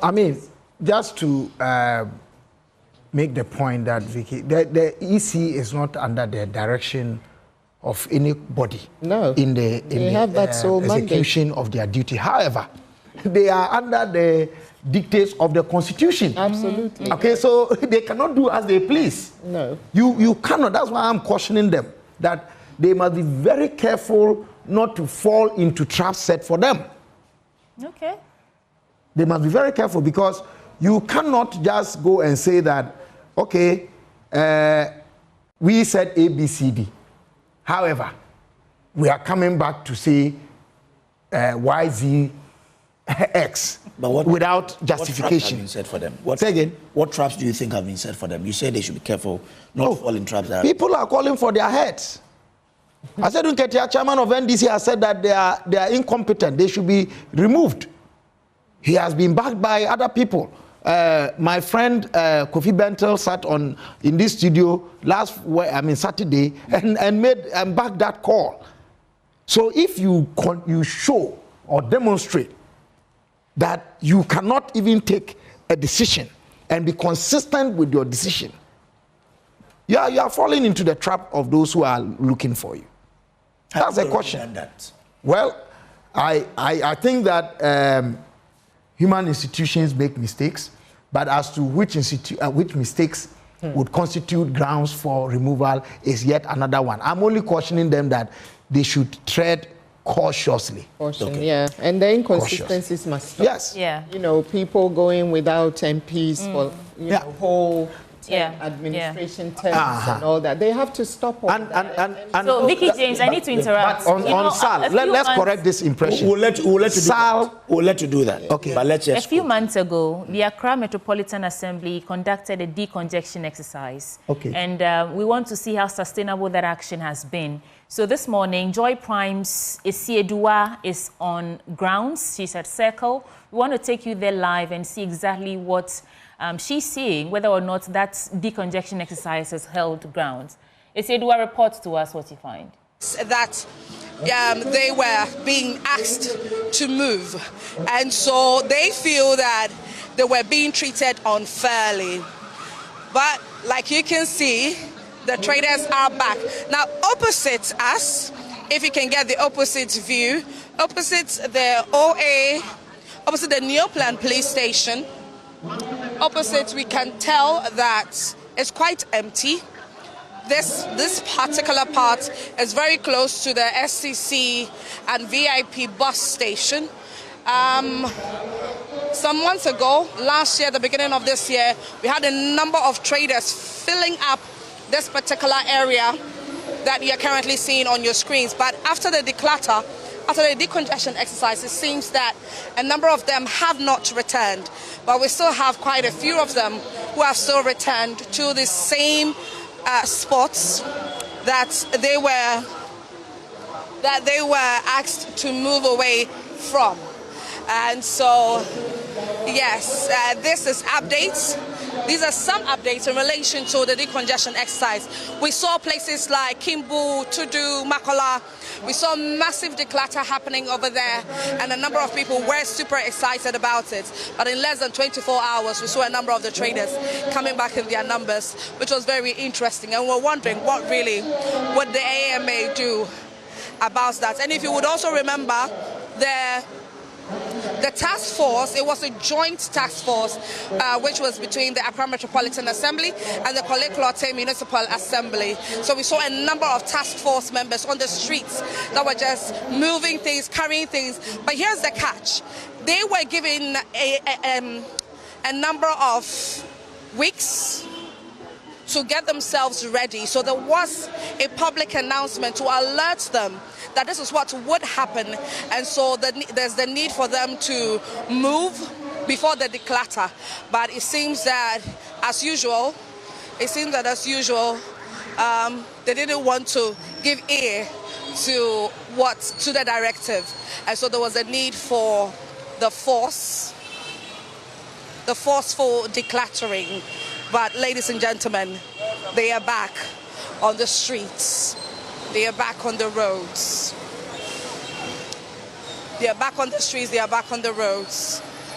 And so this is the current state of Circle, the Neoplan area, the Neoplan station area, the OA terminal area, the VIP and the SCC terminal areas as well. The traders are back on the streets.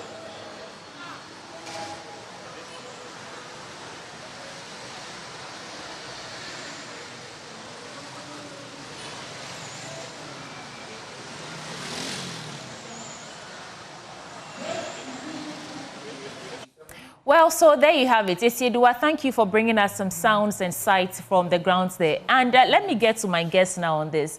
James, you'll make your point right after this on the SAL issue. Are you impressed with what we are seeing?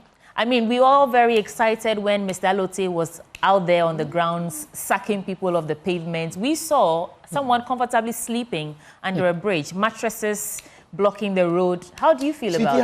How do you expect me to be happy about this? What a question.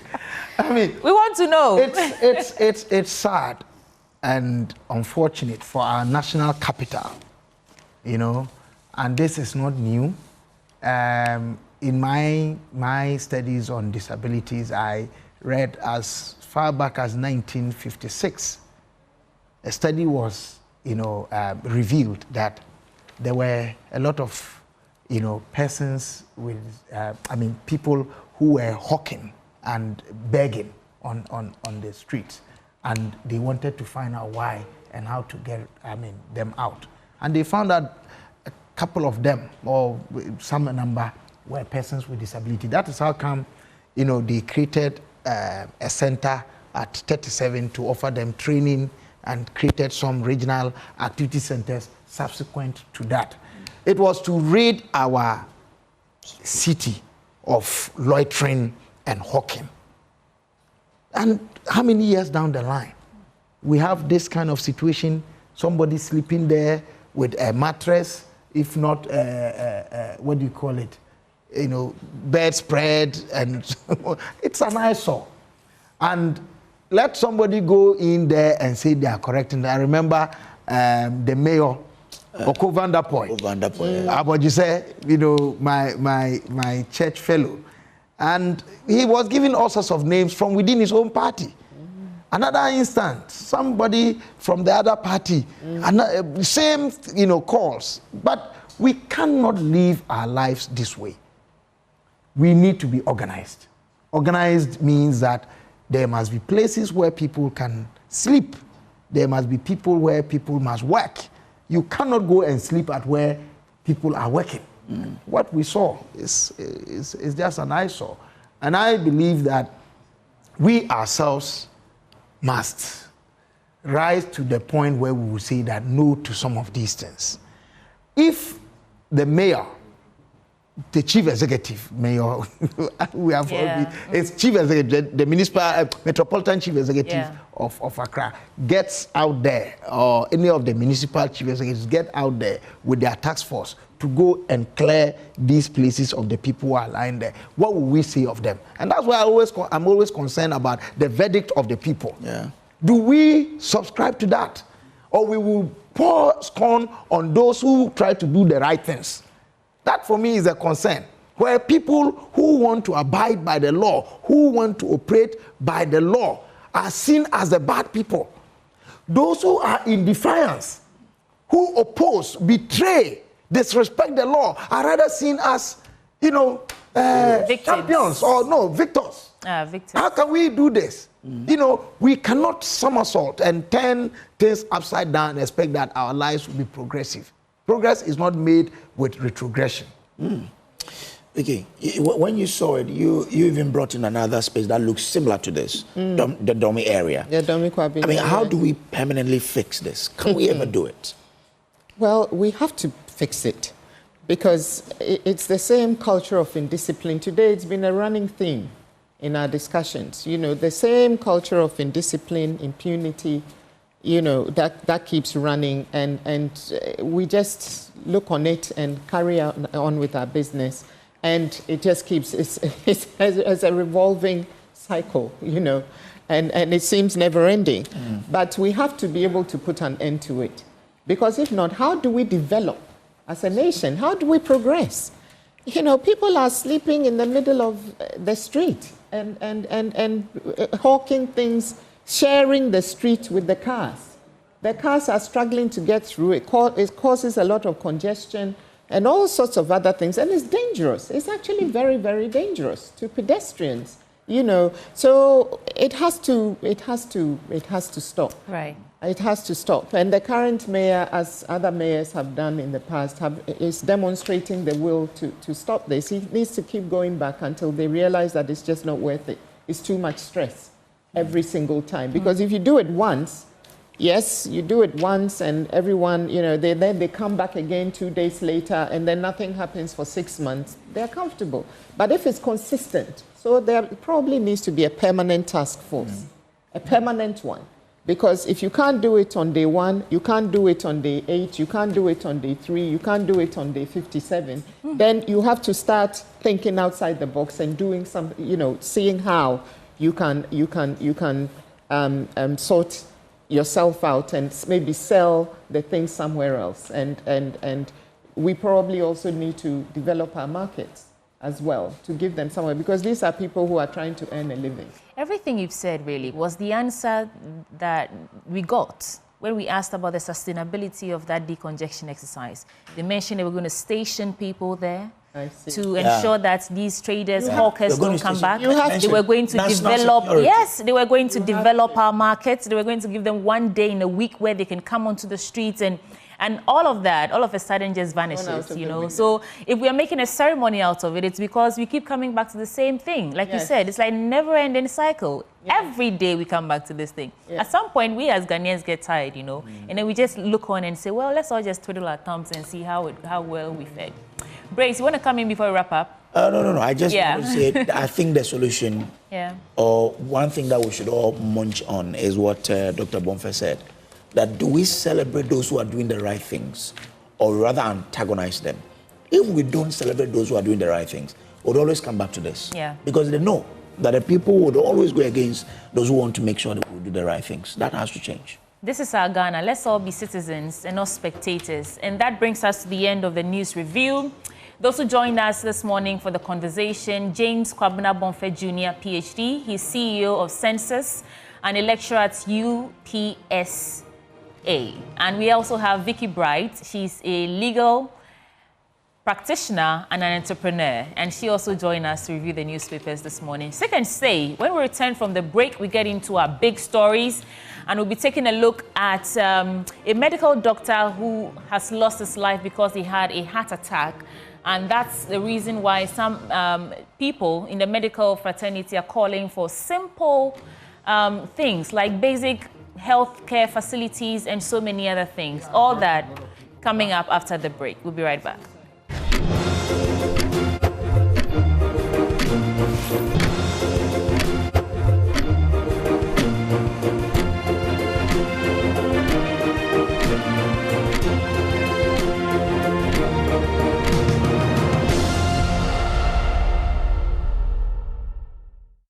Now, welcome back to the AM show. Let's move into our big stories. And over the weekend, we read a story that, got all of us talking.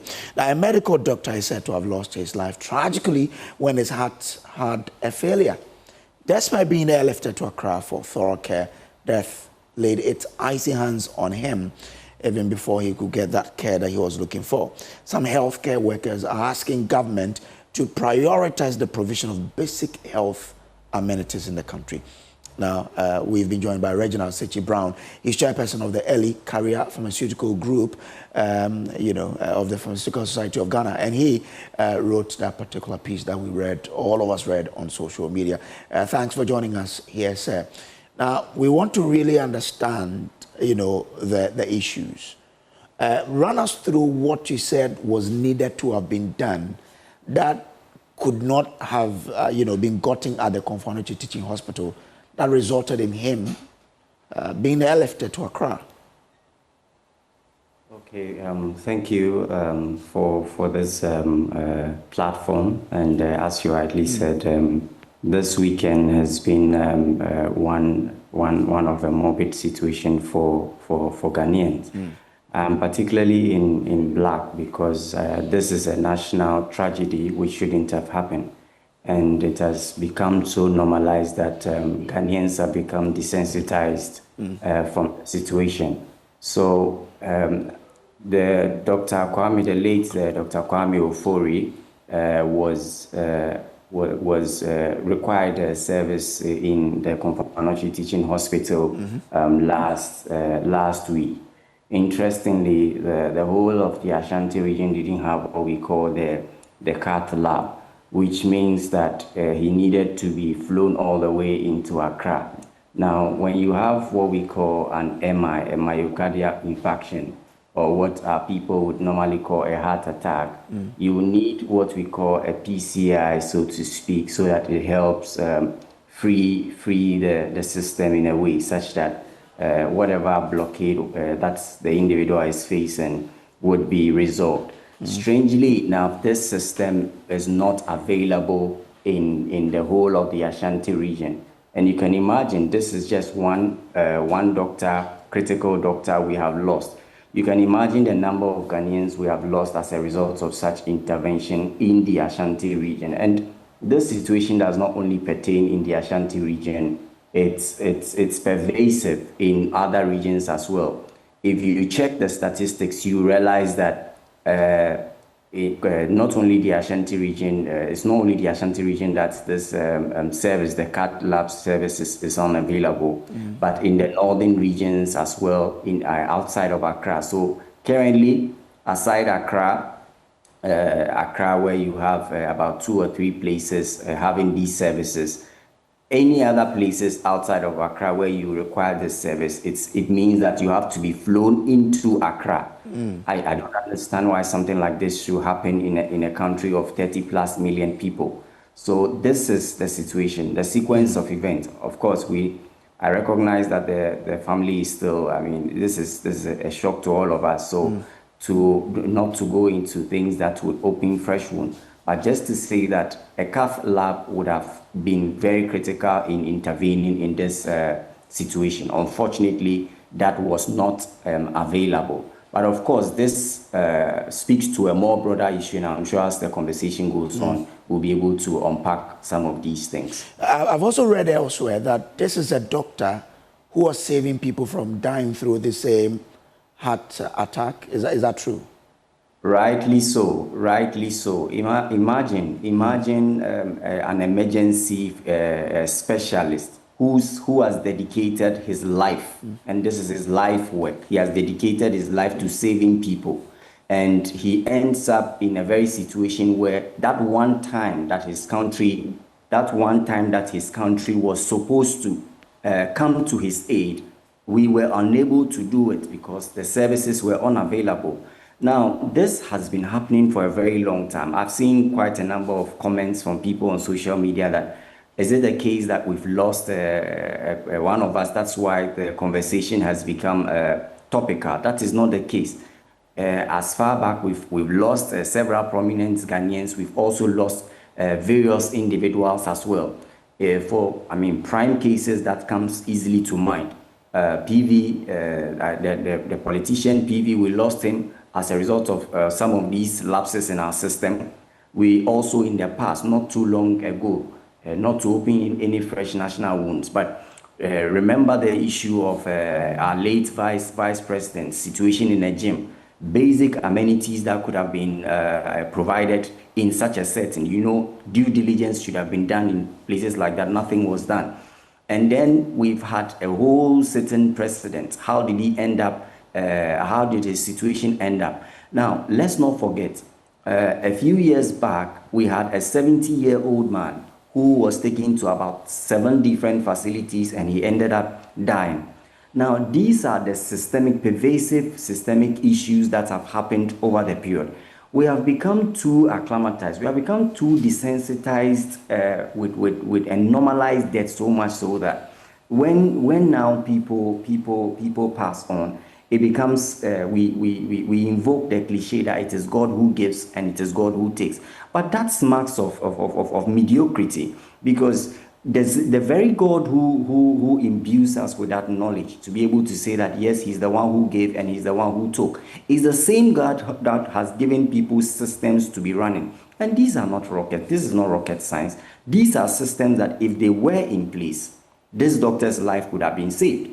I mean, not to maybe blow this issue out of proportion, but we know the overlord, assuming the overlord in the Ashanti region had faced a similar situation, what would have been what would have happened? Today it is Dr. Kwame Eduofori whose situation has become topical. But what if it was the overlord of the Ashanti region? The reason I asked you if it's true that he's been doing that, how was he able to save people's lives from heart attack without that particular lab you are referring to? So not to lump the issues together, there are various kinds of cardiovascular or heart-related issues that people face every now and then. Now, when you face this situation, time is of the essence. Time is of the essence. I would mention, for instance, sometime last year, in the first quarter of last year, when a very close person to me suffered a very critical situation. And the time we needed maximum 1.5, 2 hours to intervene. It was a disaster trying to even find an ambulance.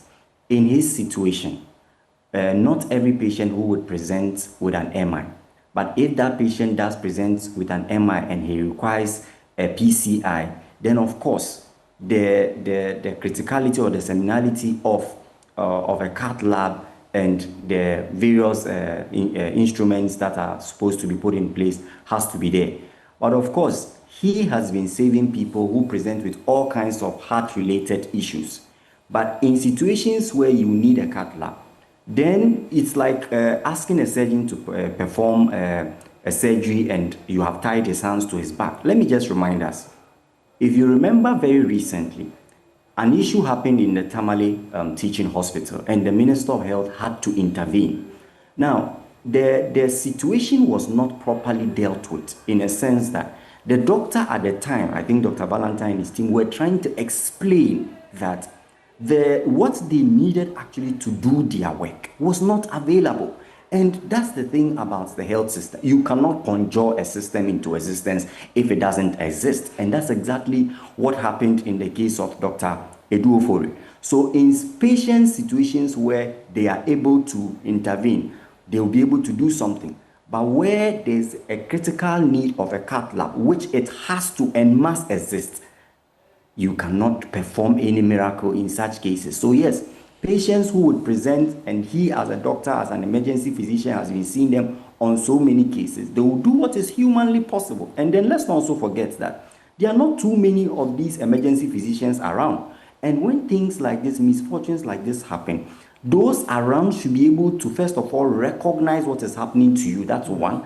And they should be able, their first 2-3 steps or procedures that they would take would determine whether you live or you die. So if this popular phrase that we normally use, Osafon Sanoho, right? Physician, heal thyself. You could be healing people because you have the knowledge, but if the system does not exist, in your hour of need, the system would not kick in. And that's exactly what happened in this case. Okay, so it is not the issue of the lack of skilled personnel. It's rather the system, the equipment that is not available, right? No, it's a blend of both. It's a blend of both. You need to first of all check how many emergency specialists or physicians do we have in country. That's one thing we need to check. And if whenever you even check that, you realize that there's a disproportionate representation. Most of them would sit in Accra. Usually you have about 80% of them sitting in Accra.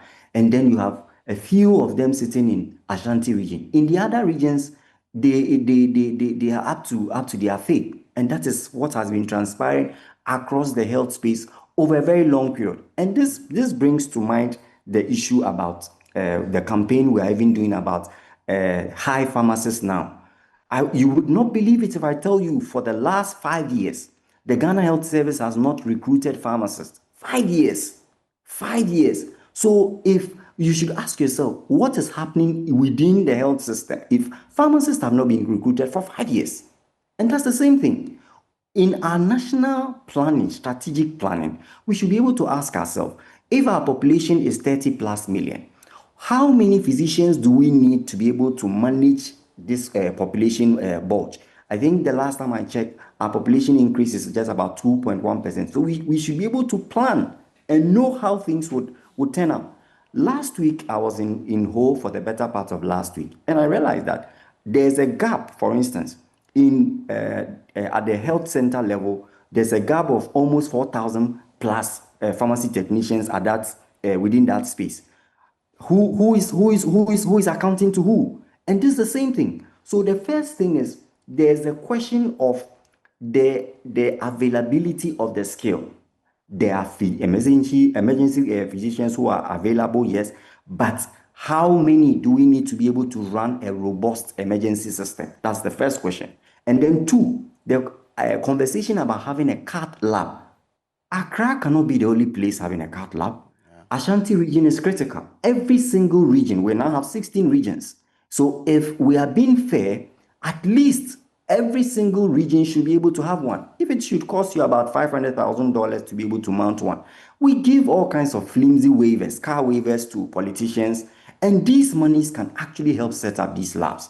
So it's a question of skill, it's a question of availability of a system, and then it's a question of prioritizing to ensure that every single region matters and counts when it comes to these issues. Now, let's go through what you need, you've proposed that needs to be done to change.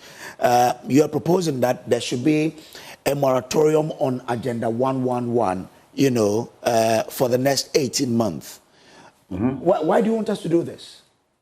Well, you see, the strategy or what informs health policy in Ghana is sometimes very bizarre. And when you read the IMF 2023 report, titled The Request for an Agreement under the Extended Credit Facility, right? The IMF, it's about a 156-page document. You realize that on page 62, to be precise, there was a conversation around restructuring or recalibrating the duration for the Agenda 11 project. And I want to read verbatim so that people will know that these suggestions are not being made out of a vacuum. So in that document, right, categorically, the government said that the government flagship programs, including the One Village, One Dam, the One District, One Warehouse, and the Infrastructure for Poverty Eradication, that is the IPEP, will also be reviewed and streamlined. Agenda 111 will be reprogrammed to be completed over 5 years, in this case 2022 to 2027, in line with the budget allocations to the GIIF from the ABFA for health infrastructure. It's not Reginald saying it. This is in black and white print, and this was in the IMF document, 156-page document. Now, some of us have our own personal opinions about the project. Because when you want to undertake such a massive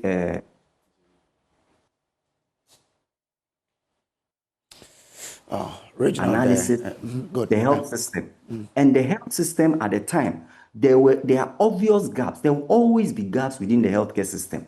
Why didn't the government at minimum say that, look, instead of saying we want to do an Agenda 111, it started in trading. And then they wanted to expand it, and it didn't even start as an Agenda 111. Formerly, it was about 88 or 80 hospitals, and then it moved to 111. Of course, it sounded nice in our ears. It sounded nice as a sloganeering epithet, so to speak. So the whole point was this: if we wanted to intervene or wanted to make any critical intervention in the healthcare landscape, we needed one, to be able to diagnose what was required in the health system. Critical human resource had not been employed over 5 or 6 years.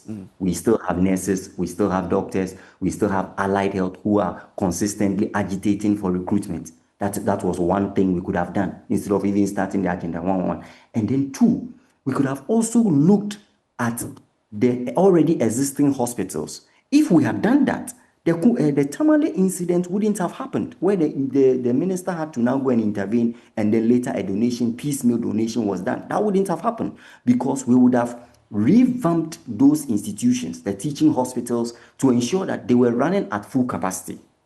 So the question of postponing the Agenda 111 to say 2 years, it's not a conversation of saying we want a project, a huge project such as that to be truncated. No. But the realities or the exigencies of the time does not call for such kind of intervention. There were other critical things that the monies could have been used for. And for instance, but if you look at Ghana, couldn't we, looking at, I mean, you acknowledge that the Agenda 111 is a project that should not be left off the hook. Can't we do that in tandem with providing the basic things you're calling for? Because the focus of Agenda 111, as they say, was to get healthcare closer to the people. You know, for example, I know of Takoradi very well. If you're moving from, say, Apemenim or, say, Abra to Efiankwanta, it will take you no less than 2 hours. But if you look at where they've situated the Agenda 111 in Bukro, for example, it could take you less than an hour to get there. So can't we as a country do that in tandem with providing the basic things that we need in the medical sector? You hit the nail right on the head.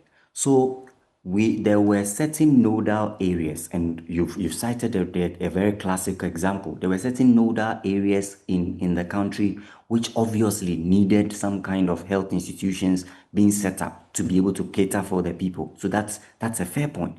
But must we have done 111 facilities at the scale at which we did? We could have prioritized, because at the time, we have been in an IMF conditionality situation for a very long time. So we didn't have the full pot of money to be able to dispense at will. So then you have to prioritize. If I needed to put health institutions in certain nodal areas in the country, where would I put those institutions? That is the fundamental question we needed to ask ourselves. But the kind of the zealous job that we wanted to say, we were doing 111 institutions, that was neither here nor there. So we could have done that, but not necessarily 111 institutions. And then now we could have asked ourselves, let's do a SWOT analysis of all the teaching hospitals. Let's do a SWOT analysis of all the regional and district hospitals.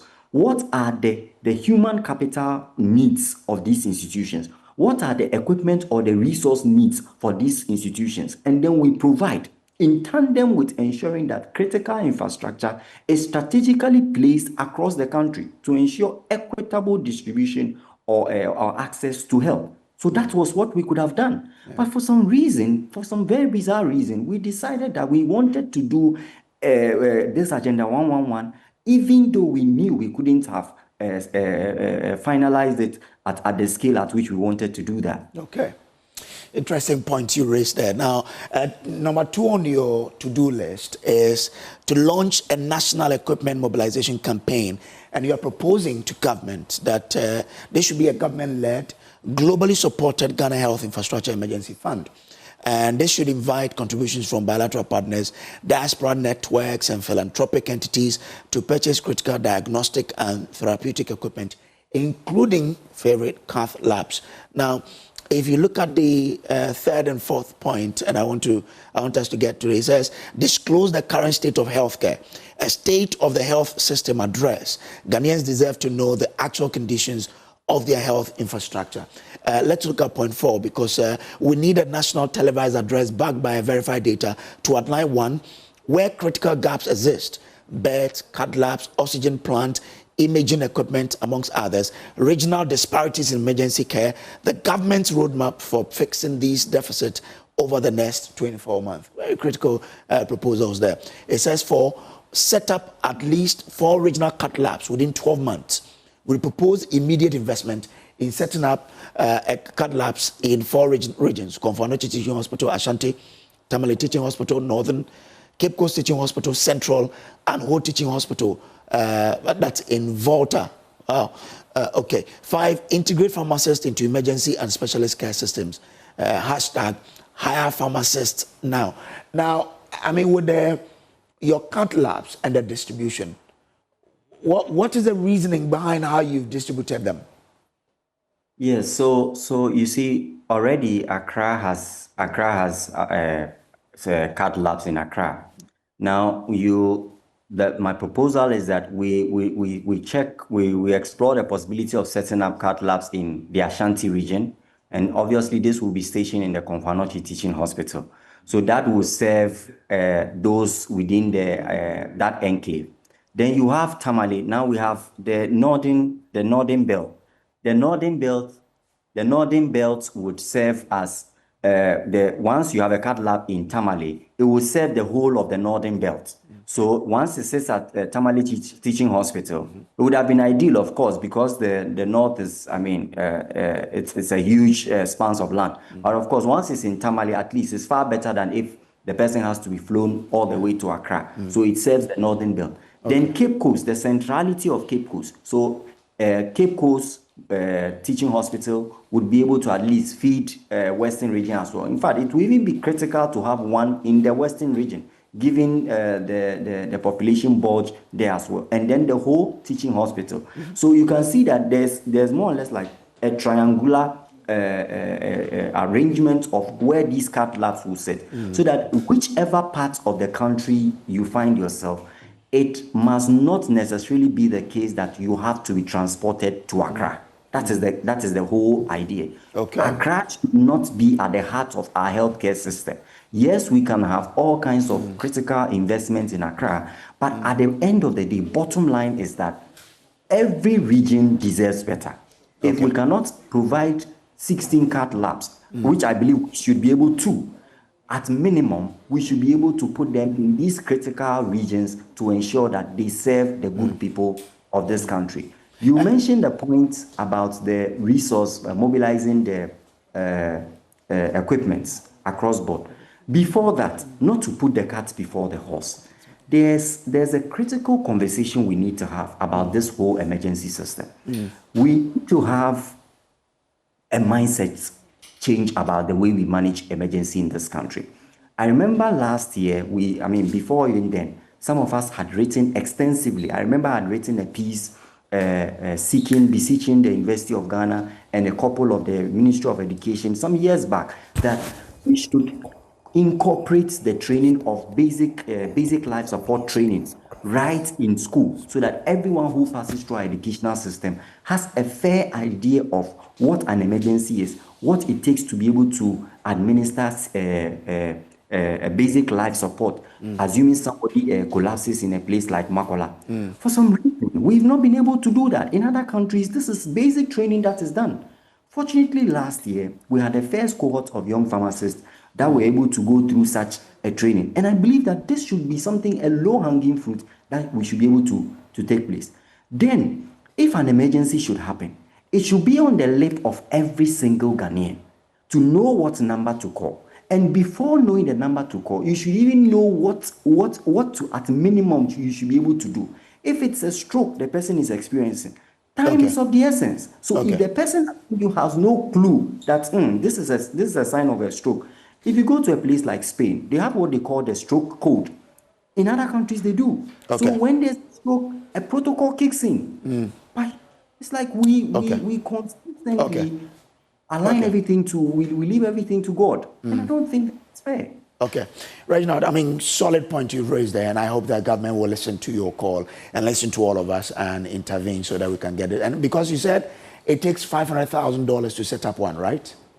At minimum, it's setting up this lab is one thing. You can, so there's the acquisition cost of the devices and the setup, $500,000.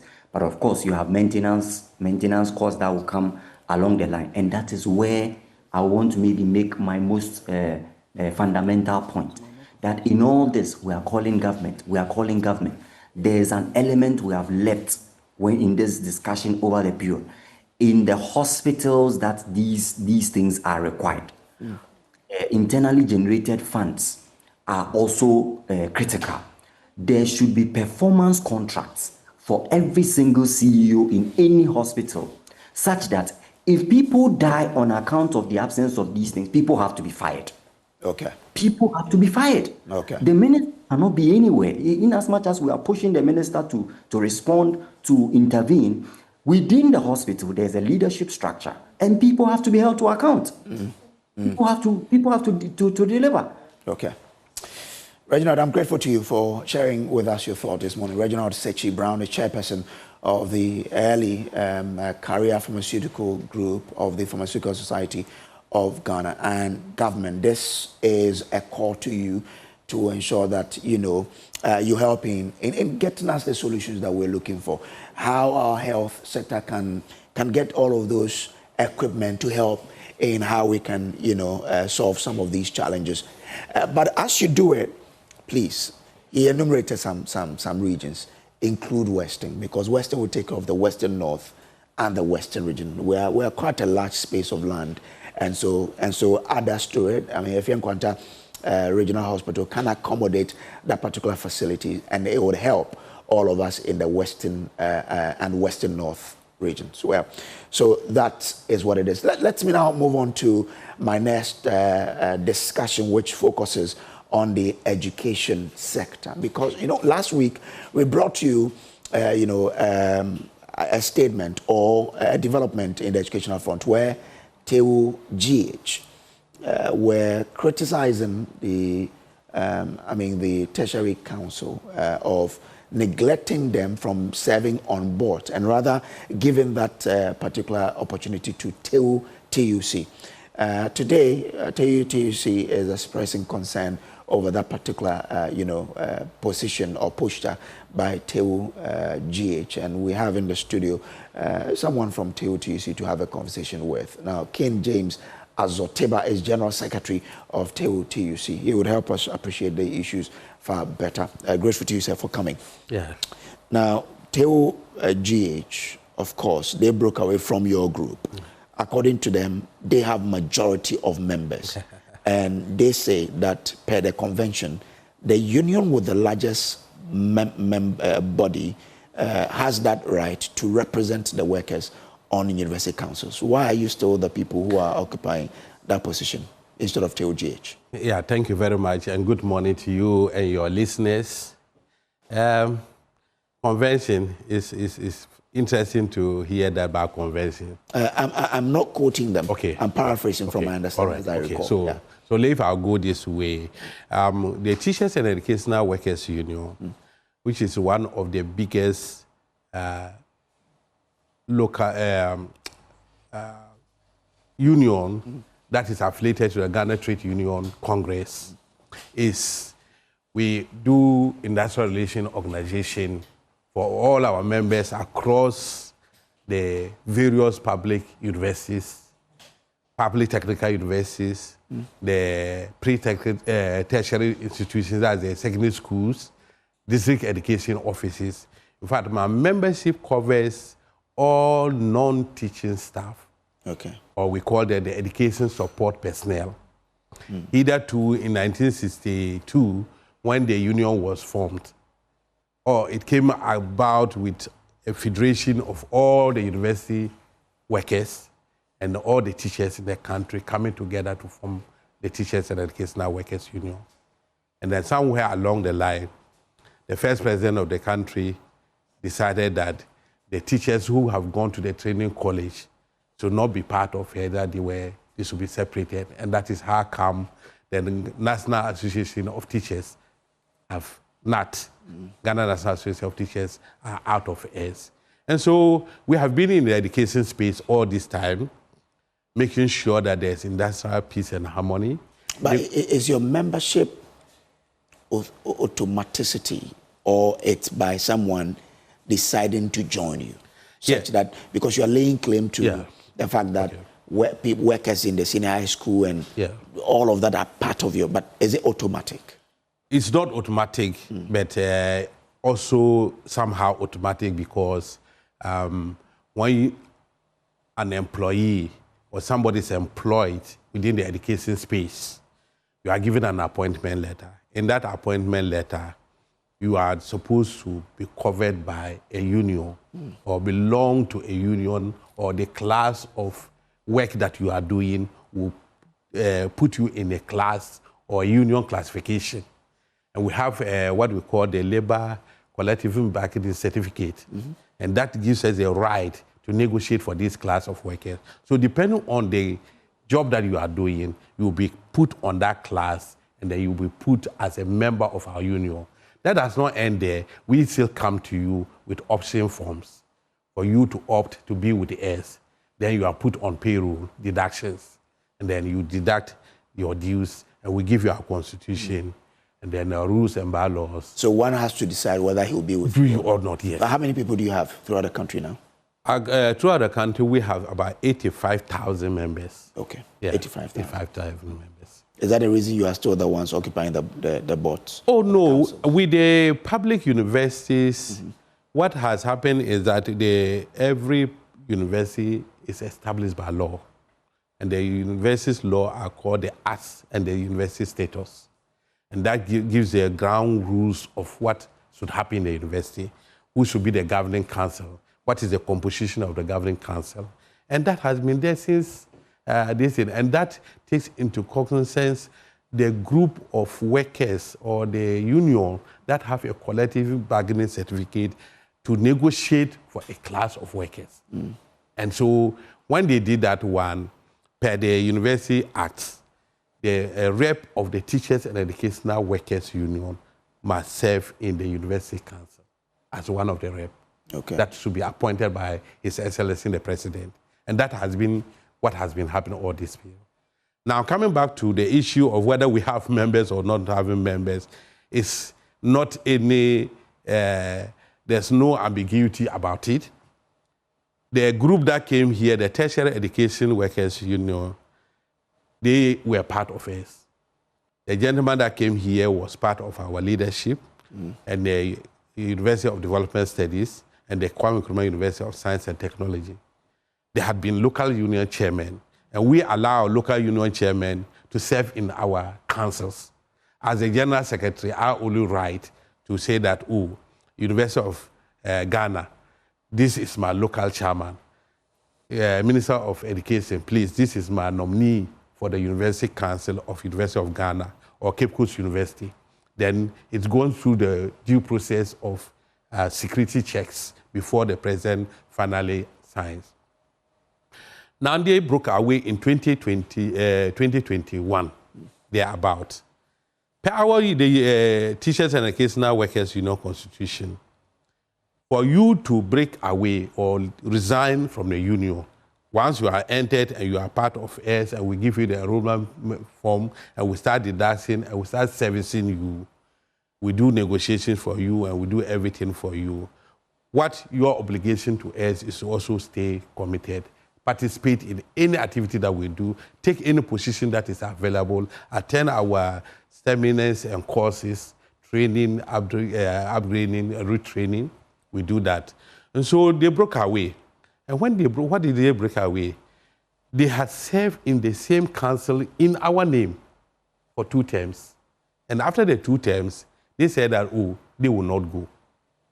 They want to remain in council.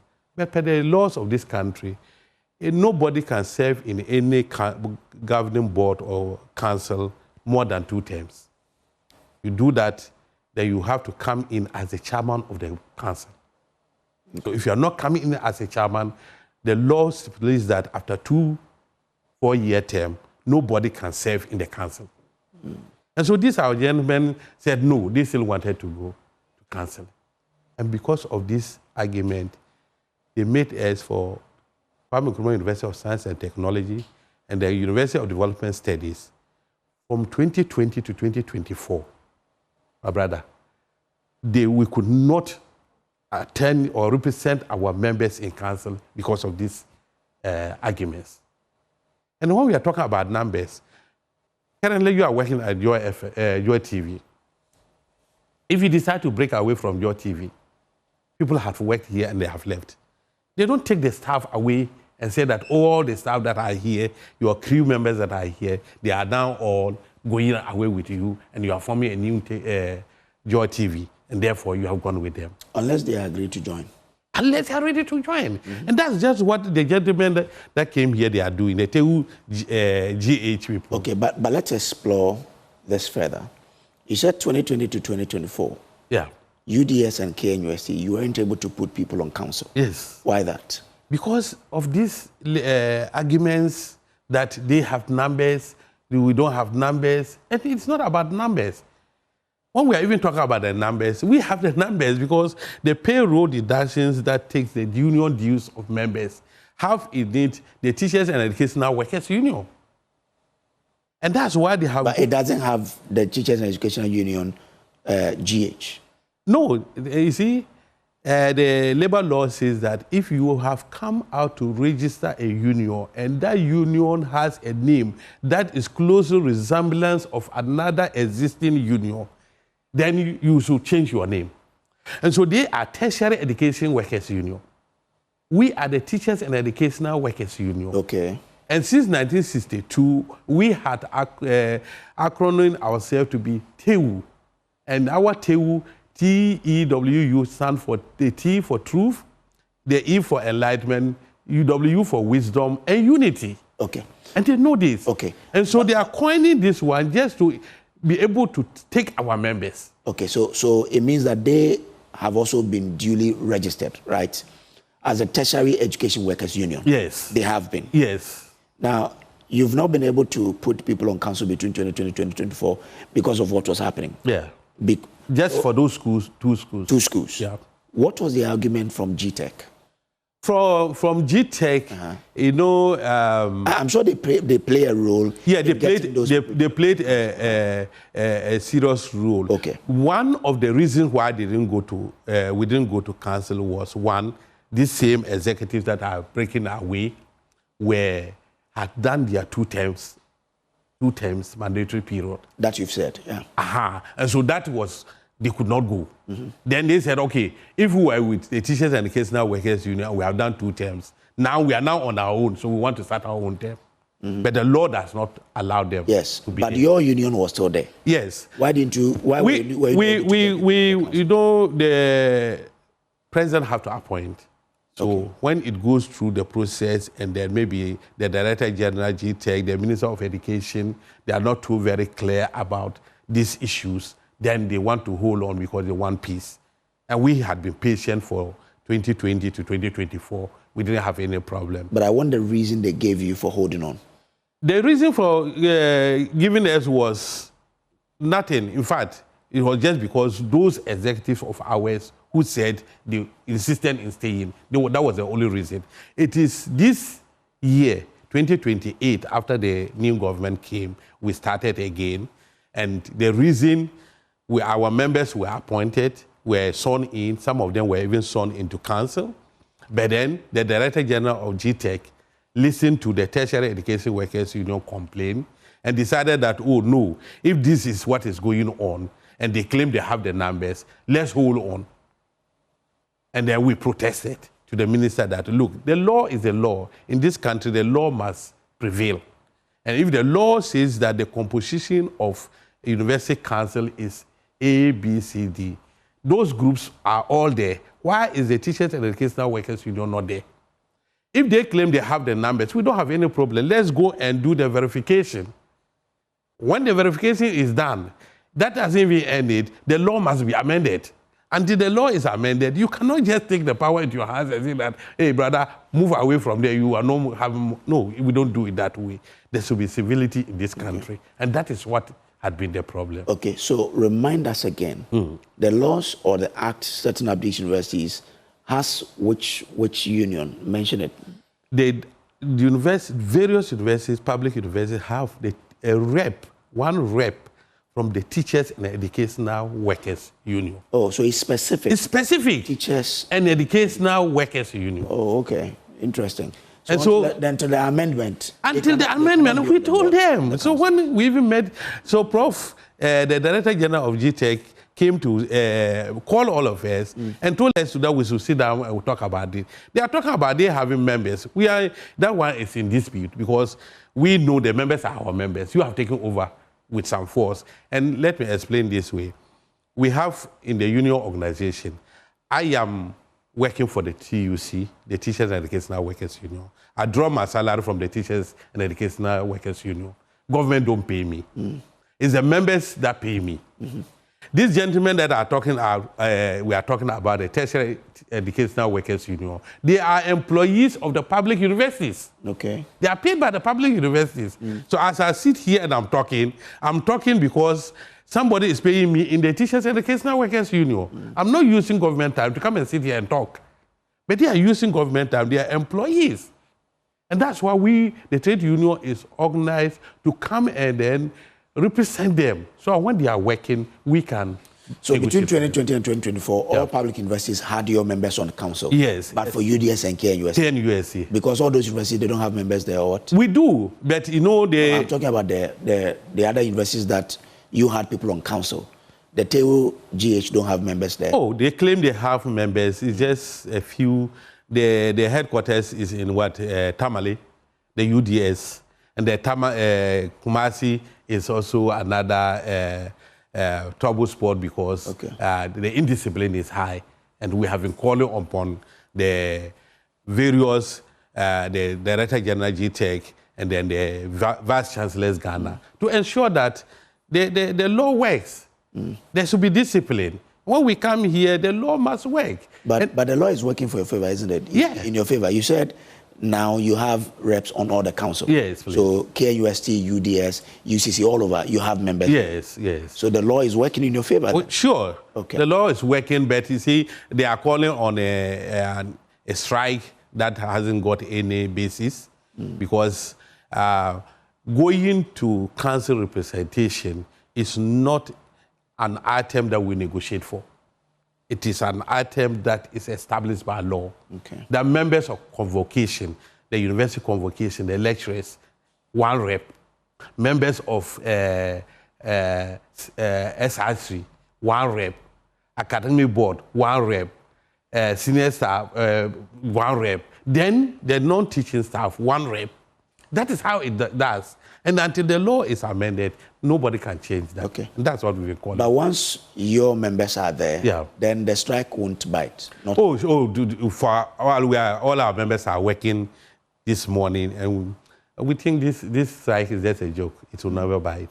But if it ends up by close of day that it's biting hard, it will then give credence to the fact that they say they have the numbers. Oh, that is what will be interesting. And if the university authorities will also allow productive hours to be distorted because of an issue that has nothing to do with the welfare needs of members. Because council rep, you don't go to council to talk of even only the TEWU members. Yeah. We have in the university the Senior Staff Association. They have more numbers than the non-teaching staff. I used to be a member. You used to be a member. Yeah. And they have more numbers than us. And they are not in council.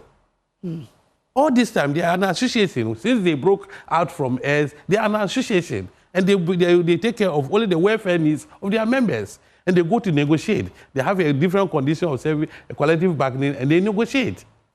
And this group that they are talking about, we are going to Fair Wages to do negotiation next week. And they are going to sit up behind me. They don't have a bargaining certificate? They don't have a bargaining certificate. Okay. All that they are doing is just like, oh, we are in the, working in the tertiary education institutions, so don't come near there. There's no law that says that. Okay. All right. So now you're leaving everything to GTEC to handle because you're on council. You don't have any issues to complain about. Yeah. Okay. So we believe that the Director General of GTEC had taken the good counsel and he had taken the right decision. Okay. And then we want to appreciate his boldness to do that. And we want to also appeal to all the vice chancellors and the various universities to ensure that there's discipline in the system. And I want to take this opportunity to call upon all my gallant TEWU members in the public universities, especially Kwame Nkrumah University of Science and Technology and the University of Development Studies, to go to work. Today is a working day. Teachers and Educational Workers Union, we are not on strike. We are at post. And we encourage everybody to be at post. If you talk about discipline, do you want them punished? Oh, not necessarily punished, but you see, discipline has so many steps. Okay? If you break the rules and there are no discipline, it means there's no law and everybody can do anything that he wants. And that's what it's just. So just getting up and saying that, oh, I want to go to council. If you don't allow me to go to council, then people should not come to work. I mean, what is that? I told you from 2020 to 2024, we didn't go. But we didn't go on any strike on the 8th. What for? We're talking law. We're doing proper discussions, and we never had any problem with anybody. But we didn't mass our people and say that don't go to work. No. Demonstration and then strikes is the last straw that we break. Okay. All right. King James, I'm grateful to you for passing through. I'm also grateful for that. King James Azoteba is General Secretary of the TEWU-TUC, and he joined us for breakfast here. Now, are you looking for a home in a prime location? Nesters Homes has got you covered. Our properties in Tema Community 26, just behind Palace Mall, offer a serene atmosphere, easy access to transportation routes, and social amenities. Our off-plan prices start at $35,000 US. So contact us today on 0531-014440 or 0531-014447. You can also visit our website, nestes.com.gh. Now, Ghana, let's talk water tanks now. Do you know the secret to real water storage? It's simple. If your tank doesn't have the torches on it, then it's not the correct tank. That's right. The torches tank, Syntex tank, is the champion of water tanks. It is strong and durable and built to handle our Ghanaian weather. Rain or shine, Syntex tank has your back. So, my people, go outside, check your tank, and if it doesn't have a tortoise on it, it's simple. It's time to upgrade. Join the Syntex tank family today and enjoy water storage that's tough like a tortoise. Call 0244-335168 to buy now or find one of our 400 agents nationwide. You can also shop online at syntexgh.com. Syntex tank, strong, tough. We'll take a break here. When we come back, there's more for us to share with you on the AM show. Please do stay with us.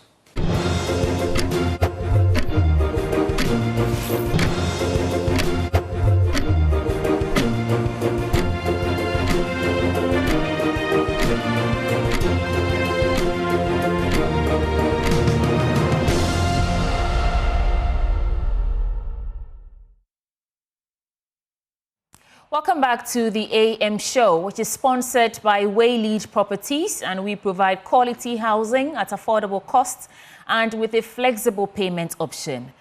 This belt of conversation is focused on Wali Wali because residents want the curfew lifted. They say it has affected commercial activities in the area, and we want to engage the chairman of the Regional Security Council, who's also the Northeast Regional Minister, Mr. Ibrahim Tia. Thank you so much for joining us. Good morning. He joins us via Zoom. Mr. Ibrahim Tia, do we have you on Zoom? Okay, so when you look at the chronological plot of this conflict, it's safe to say that a number of incidents, violent incidents, led to this curfew. Hence, on the 9th of June 2025, the Minister for Interior, on the advice of the Northeast Regional Security Council and by executive instrument, renewed the curfew hours in Wali Wali and its environs and in the Northeast region. And this is a curfew that residents are asking to be lifted because they're saying it intervenes with their socio-economic life. Mr. Ibrahim Tia, good morning to you. You're on Zoom. Good morning, Great. Madam. How are you, your cherished listeners? I'm fabulous. I think, thank you for joining us. So my very first question to you this morning is to take us back to what are some of the incidents or some of the solutions that was proffered before the establishment of this curfew, which the people are now protesting? What options did you have in terms of dealing with the conflicts before the curfew? And what made the curfew the best option for you? Thank you for giving me this opportunity to speak to these issues. I've spoken to it a number of times. Yeah. Before the curfew was imposed, there were daily attacks on the Wali Wali stretch towards Bolga. So these attackers were unknown to the community of Wali Wali. So we decided engaging the overlord, the Nairi, and also engage stakeholders of the Wali Wali municipality and the chiefs and opinion leaders to see how we can nip this unfortunate incidents on the back. But unfortunately, when we started engaging them, we engaged them a series of times. So the community also really started engaging a number of communities along the Walwale Strait to see how they could get these attackers arrested or find a way of it stopping completely. Yeah, we started engaging the community on Wednesday. No, rather Tuesday. That we got the information on Monday. Then Tuesday we started engagements. Wednesday we're in Walwale. We met the chief of Walwale. We met the assembly persons and other stakeholders and asked them to take it on board so that when they finish, we will have a wider stakeholder engagement in Walwale. Unfortunately, on Wednesday when we went there and we were returning, we didn't even get to the regional capital and there were attacks. Then Thursday there were attacks. Friday there were attacks. You know, our superiors from above who are also listening to these things called on and said, yes, the way things are going, it seems the issue is getting out of hand and you are not in control of the situation for that matter. The only option available as at then was the curfew. Yeah, truly so. When the curfew came, I think there's really, really perfect peace on the ground. When the curfew was imposed up to date, nothing has happened. Not even a fowl has died on that road again. So I know some people who disagree with you. Whereas you are calling it perfect peace, they say it hasn't really brought, calmness. I think 2 weeks or 3 weeks ago, we spoke to someone who said there's relative calm. It doesn't mean it's absolute perfect peace.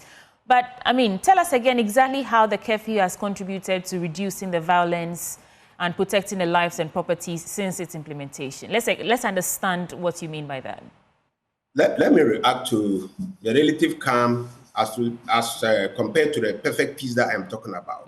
Yeah, if vehicles were I think it was you we spoke to, no? And you said relative calm. Yes. Yes, precisely. But now there's peace. Okay. There's peace. Okay. Because why am I saying so is when vehicles were being burnt and people were being killed. And I can say that for the past 4 or 5 months now, nothing. For the past 4 or 5 months, nothing. Not even a fowl has been killed on that stretch. Not even a vehicle has been burnt. I can attest to that. Unless maybe something that has happened that has not come to my attention. So that is why I'm saying that there's relative peace, because as compared to when the curfew came on. So yeah, we also made our recommendations. And when we made our recommendations, the curfew was reviewed. And subsequently, we keep making recommendations. And you see, there are wider stakeholders involved in this. Yeah, we at the RISEC are there. National security has got wider ears than we even have. They have several ways of getting their information with regards how they will deal with certain issues, regards to certain peculiar areas. So I think that is where I really want us to look at. Yes, certainly, there's no way curfew will come and there will not be hardships. I do admit. Yes, people who do their trades throughout the night and finally they have to stop at a certain point. Yeah, and apart from that, human as we are, the moment you are restricted, certainly you feel very uncomfortable. So I appreciate the concerns of Walwale citizens. Okay, but before we get to the concerns of the people, you mentioned that the national security is doing a lot, but reports also sort of allege to excessive force by these security personnel during the enforcement of the curfew. How do you respond to that? Yeah, certainly I am not with them on the ground.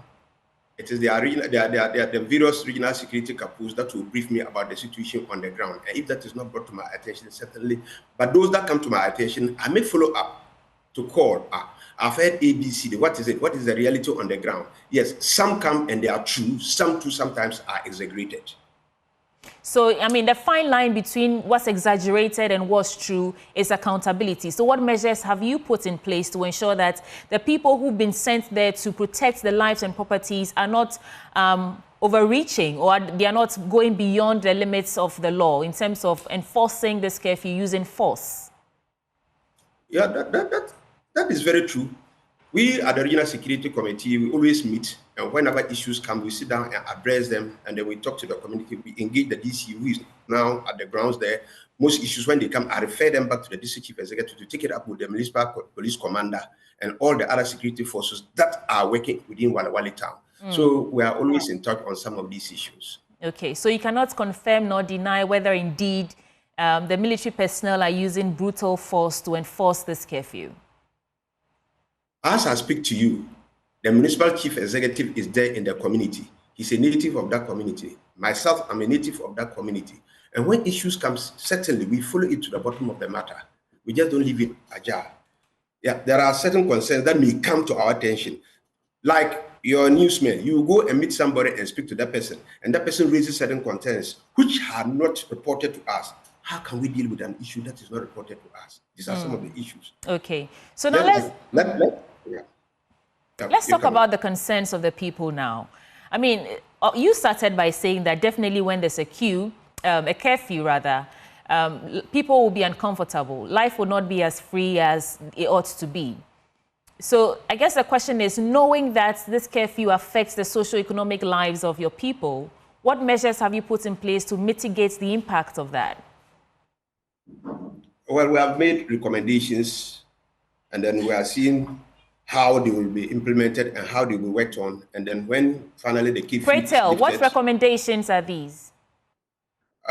We are engaging to see, yes, a number of people's businesses will go down, and certainly per the 24-hour economy that His Excellency is bringing on board, and the number of groups that we are supposed to form and assist, we'll get them assisted so that they will boom back to business. These are some of the things that we are really looking at.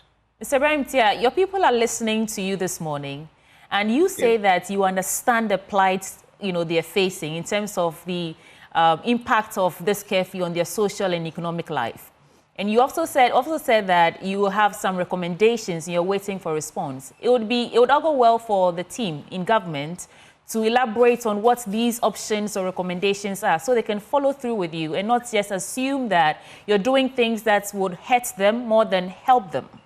So what recommendations are we talking about here in terms of how we can mitigate the impact of this curfew on their lives? Thank you. I am the chairman of the Regional Security Committee. And it is not everything that we discuss at the Regional Security Committee that you can bring out, or recommendations that you can bring out into the public domain. There are rules guiding whatever we do.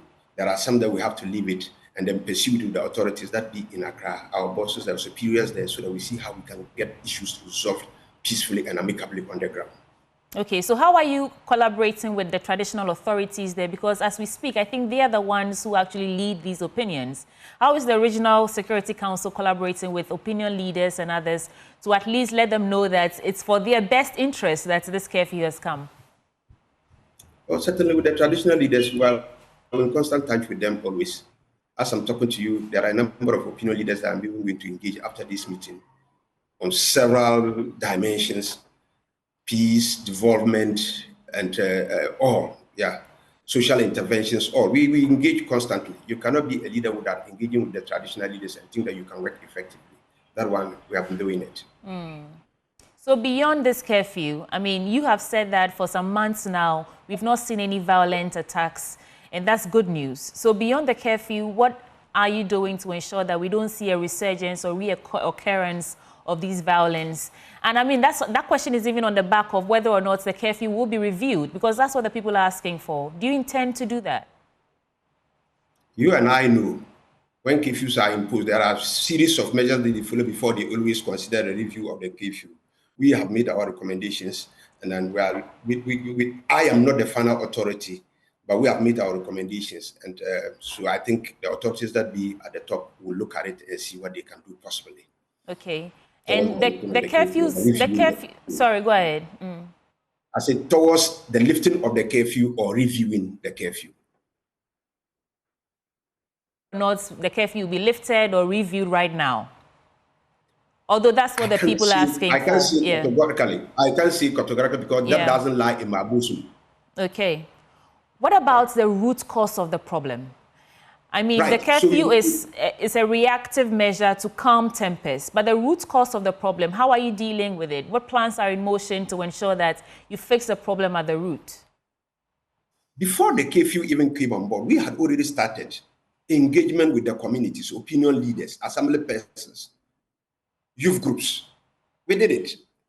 So we're thinking that it will pick, but unfortunately we started. Just within 3 days, the escalations kept coming on. That was why the curfew came on. But if it hadn't come on, I am quite optimistic that, yes, the approach that we have taken would have redeemed the situation on the ground, precisely because getting everybody involved and they knowing that, look, this is the situation, this is the way for us to go. And yes, the community, Walwale community started.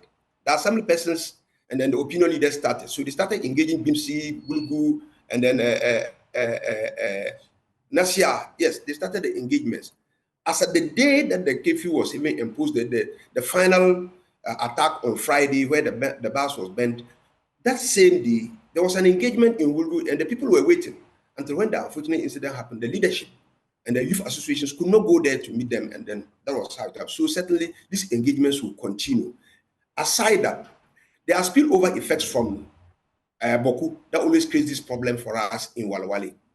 And there are mediations going on. You know, Otunfo is on top of the issue and he's talking both sides. So I'm quite sure that by the end of the mediation, I think everything will come under control and then there will be peace. I mean, for those who are watching you in your area, what would be your message to them, those who especially are itching for freedom? Let's reiterate the need for them to be calm and let the process continue. What's your message to them now? Let me put this in perspective. Your correspondent in my region on Friday gave a reportage, which I heard of it later. I was supposed to join on Friday, but unfortunately I was engaged in a meeting. And what your reporter gave was completely false. He never spoke to me. I've not spoken to Ilyasu Tanko for the past 1 month. I'm putting it on record. And Ilyasu came with a reportage. He went sampling views. I don't know whether he even did it or he asked somebody to do it because he has not been in the region for some time now.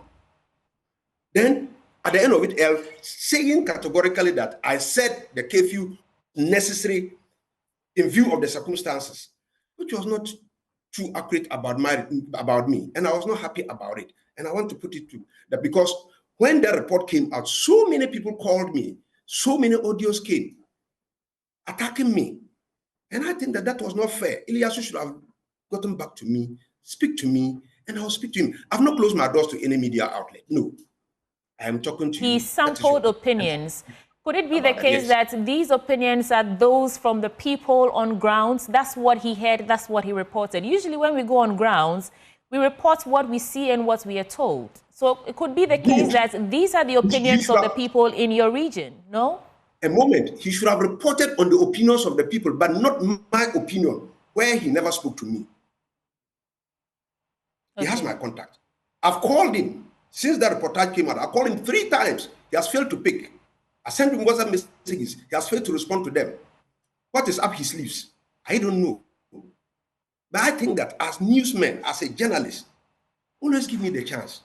Speak to me. These are the views on the ground. Like you are speaking to me. You have collected views on the ground. All right. And I'm speaking to them. All right. I cannot independently defend nor deny this right now. So we'll take our time and get into the issue. And of course, we'll let the details come to bear so that everyone watching right now will understand exactly what happened.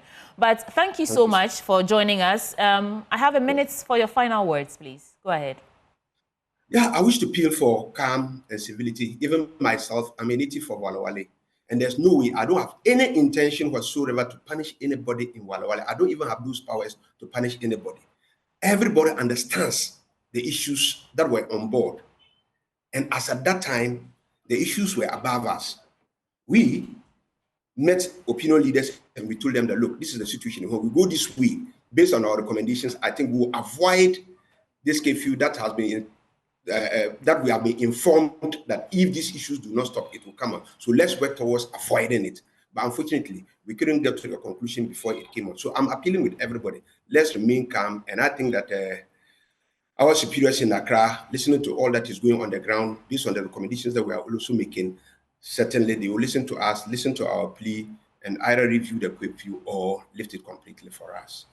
Thank you so much. I just think that I want to thank Joy News 2 for giving me this opportunity to clarify on these issues. And also, we are also working tirelessly to see how we can restore those whose businesses are affected in Walawale community when the time arrives, because we are working towards that.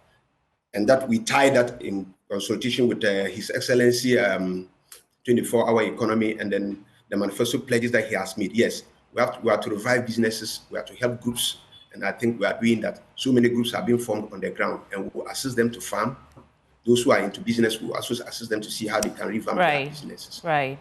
That's reassuring. Thank you. Mr. Ibrahim Tia is Northeast Regional Minister and the chairman of the Regional Security Council. And he says he cannot independently confirm whether or not the curfew will be renewed or reviewed.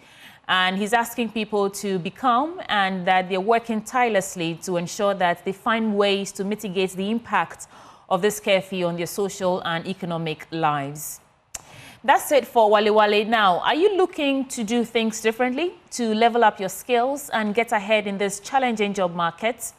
You know, statistics show it's tough out here for university graduates, with only a few of them landing jobs immediately after school. And doing things differently is what the Design and Technology Institute is all about. DTI offers programs ranging from precision welding and fabrication, design innovation, which includes graphic design, sound engineering, animation, photography, etc.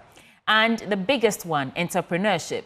Our programs are internationally recognized by the American Welding Society, Pearson BTech, and CTVET. So it means you can shine anywhere in the world or right here in Ghana. If you're ready to do things differently and chart your path, check out DTI. Visit dtiafrica.com/admissions or call 054-164-3534 for more information. We'll take a quick break. When we return, we'll take you to what's happening in the trends with Jacqueline Ansamayabwa and Derek Elom Ashilavi. See you soon.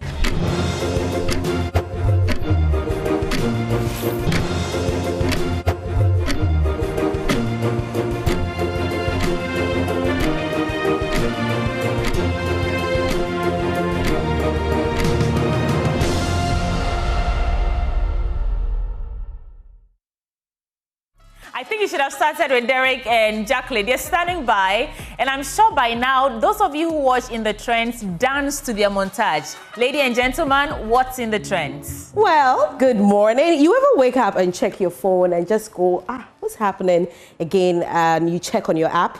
Every single day, sometimes the timeline doesn't sleep. And it can just be, you know, what is happening? You can I know, right? Well, but that's why we're here this morning to serve you all the juiciest, laugh a little, and maybe even shake your head with us. You are not alone. So, as I like to say in the local parlance, of course, we have very wild stories making the headlines. And the first one is the one you see behind me. Hey, first of all, you didn't even introduce yourself. Oh, forgive me. You know, Jackie has not been around for some time now. Yes. But she's back in all her glory. You know, in all her glory. Please show some love for Jackie Atu. Yeah. Excited to be doing this with her every single time. She's a delight. Oh. Great. Heading on to our very first story is yesterday, Asante Kotoko whooping, beating, trashing House of Folk. You know, I know, right? You know, and they beat them so much in the Presidential Cup, which was very exciting. I think yesterday a lot of people went to the stadium. There were no cars in town. You couldn't get cars. Why? Because a lot of people were going to the stadium to watch this match. And I think I love the support that everyone gave to this match. And probably moving forward, the GFA should probably look into the fact that they need to invest more into the local football. Yeah. Very true. Points well made. Of course, one of the guys that was there, got everybody talking and buzzing was Pani. You know who I'm talking about? Shatta Wale. You know, Pani was there. If you know Pani, he didn't joke with it. The way he entered, with the winter jacket. The video pretty surely. The way he entered and from nowhere, and even President Mahama couldn't hide his He was just into it. Let's see the video of the Presidential Cup. We'll bring you comments after that.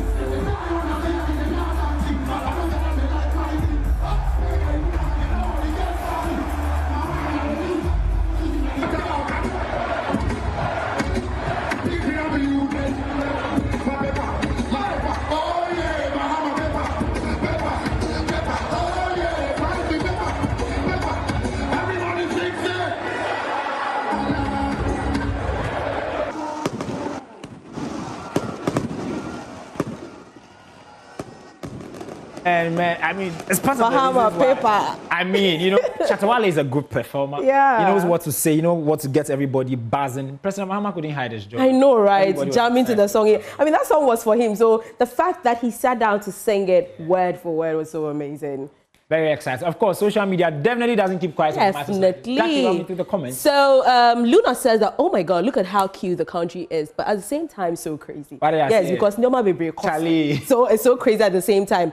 And Mama says that music is awake, and that has to do with Shatawale. And Kweku Smoke too was also there. Yeah, he was there. Yeah, and also Delight says that enjoy while it lasts. Next year, coffee cup in Munya. That is to Asante Kotoko. They've Yes. not won in a while, you know. Yeah, and Bosco just says that I wish Pole were to be alive to see this victory. I know he may be happy wherever he is. Fabulous.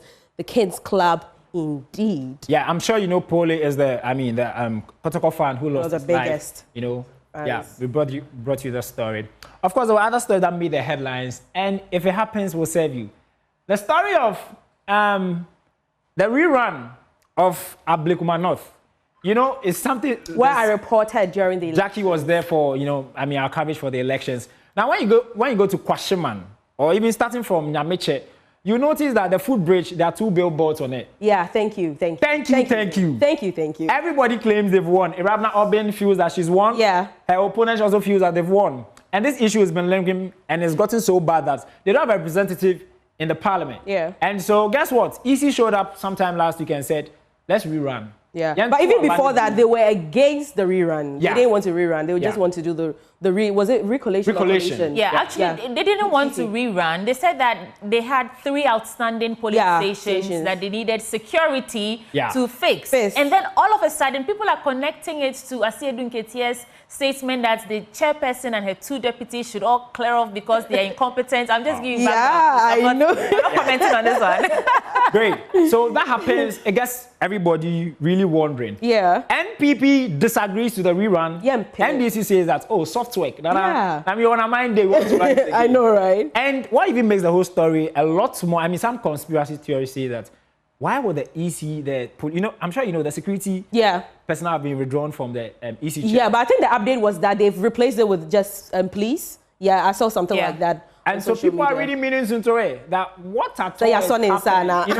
You know, our hands tied. Yeah. People definitely go very buzzing and very excited about this particular story. Jackie, run me through comments. All right, so Prince says that with the performance from the government in the last 6 months, NDC go win. No, Jackie, this point, sweetie, I want to come to you. What is it really a fair point to make that the way the economy is doing well, Nana, people will go like, Nana, yeah, bro, you know. 6 months. What do you make of this? Well, I can't speak to those people who would vote again based on how the economy is doing. But see, the people who voted for NPP, after living under this administration, they might change their mind. The people who voted for NDC may have reason for them to vote for NPP this time. And there are people who will not vote. Yesterday, Saturday, I listened on News 4. Some people have died. Some have traveled. You know? I know, right? If you rerun, you cannot guarantee that you will win again, which is why I also want more explanation from the EC. How do you move from 3 polling stations to now rerunning? The entire constituency. Who is chasing like you? 19 constituencies. They say, let me wrap it by saying, your speed is determined by either what you are chasing or what is chasing you. In this case, who is chasing the EC or what are the EC chasing? Charlie, let's get but we have some few days more. So that it's supposed to be done on Friday. So hopefully maybe we would hear from the EC ahead of that. But let me pick one comment here. So one last comment here. Mukhtar Abdullah says, the change is indeed good. You have just lost confidence in EC now. Were you in bed with them when you were in power?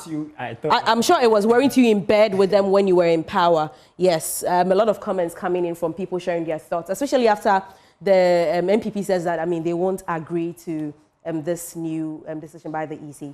Great. Nana, we all went to senior high school, and let's be honest, not everybody fits in the box. Some people are misfits, and so people used to go to what we call town. People flip walls and all of that. Charlie. But Jackie, I don't know where it's got. I don't think when I was in school, you were in school, people were sneaking out of campus. I mean, that thing was normal with people, but I think we used to hear that from boys' school. Yep. See, the boys would scale the wall. How did you hear? I went to a girls' school, so hardly do you hear girls scaling walls. But boys, I think it was normal. But now, dear.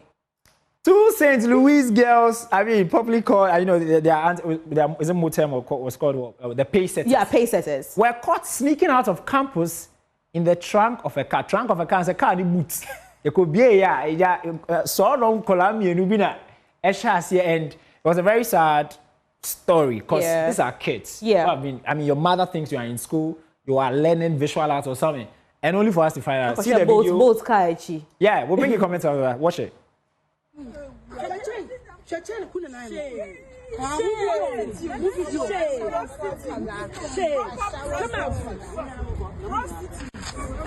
Come out, hey, raise your hand.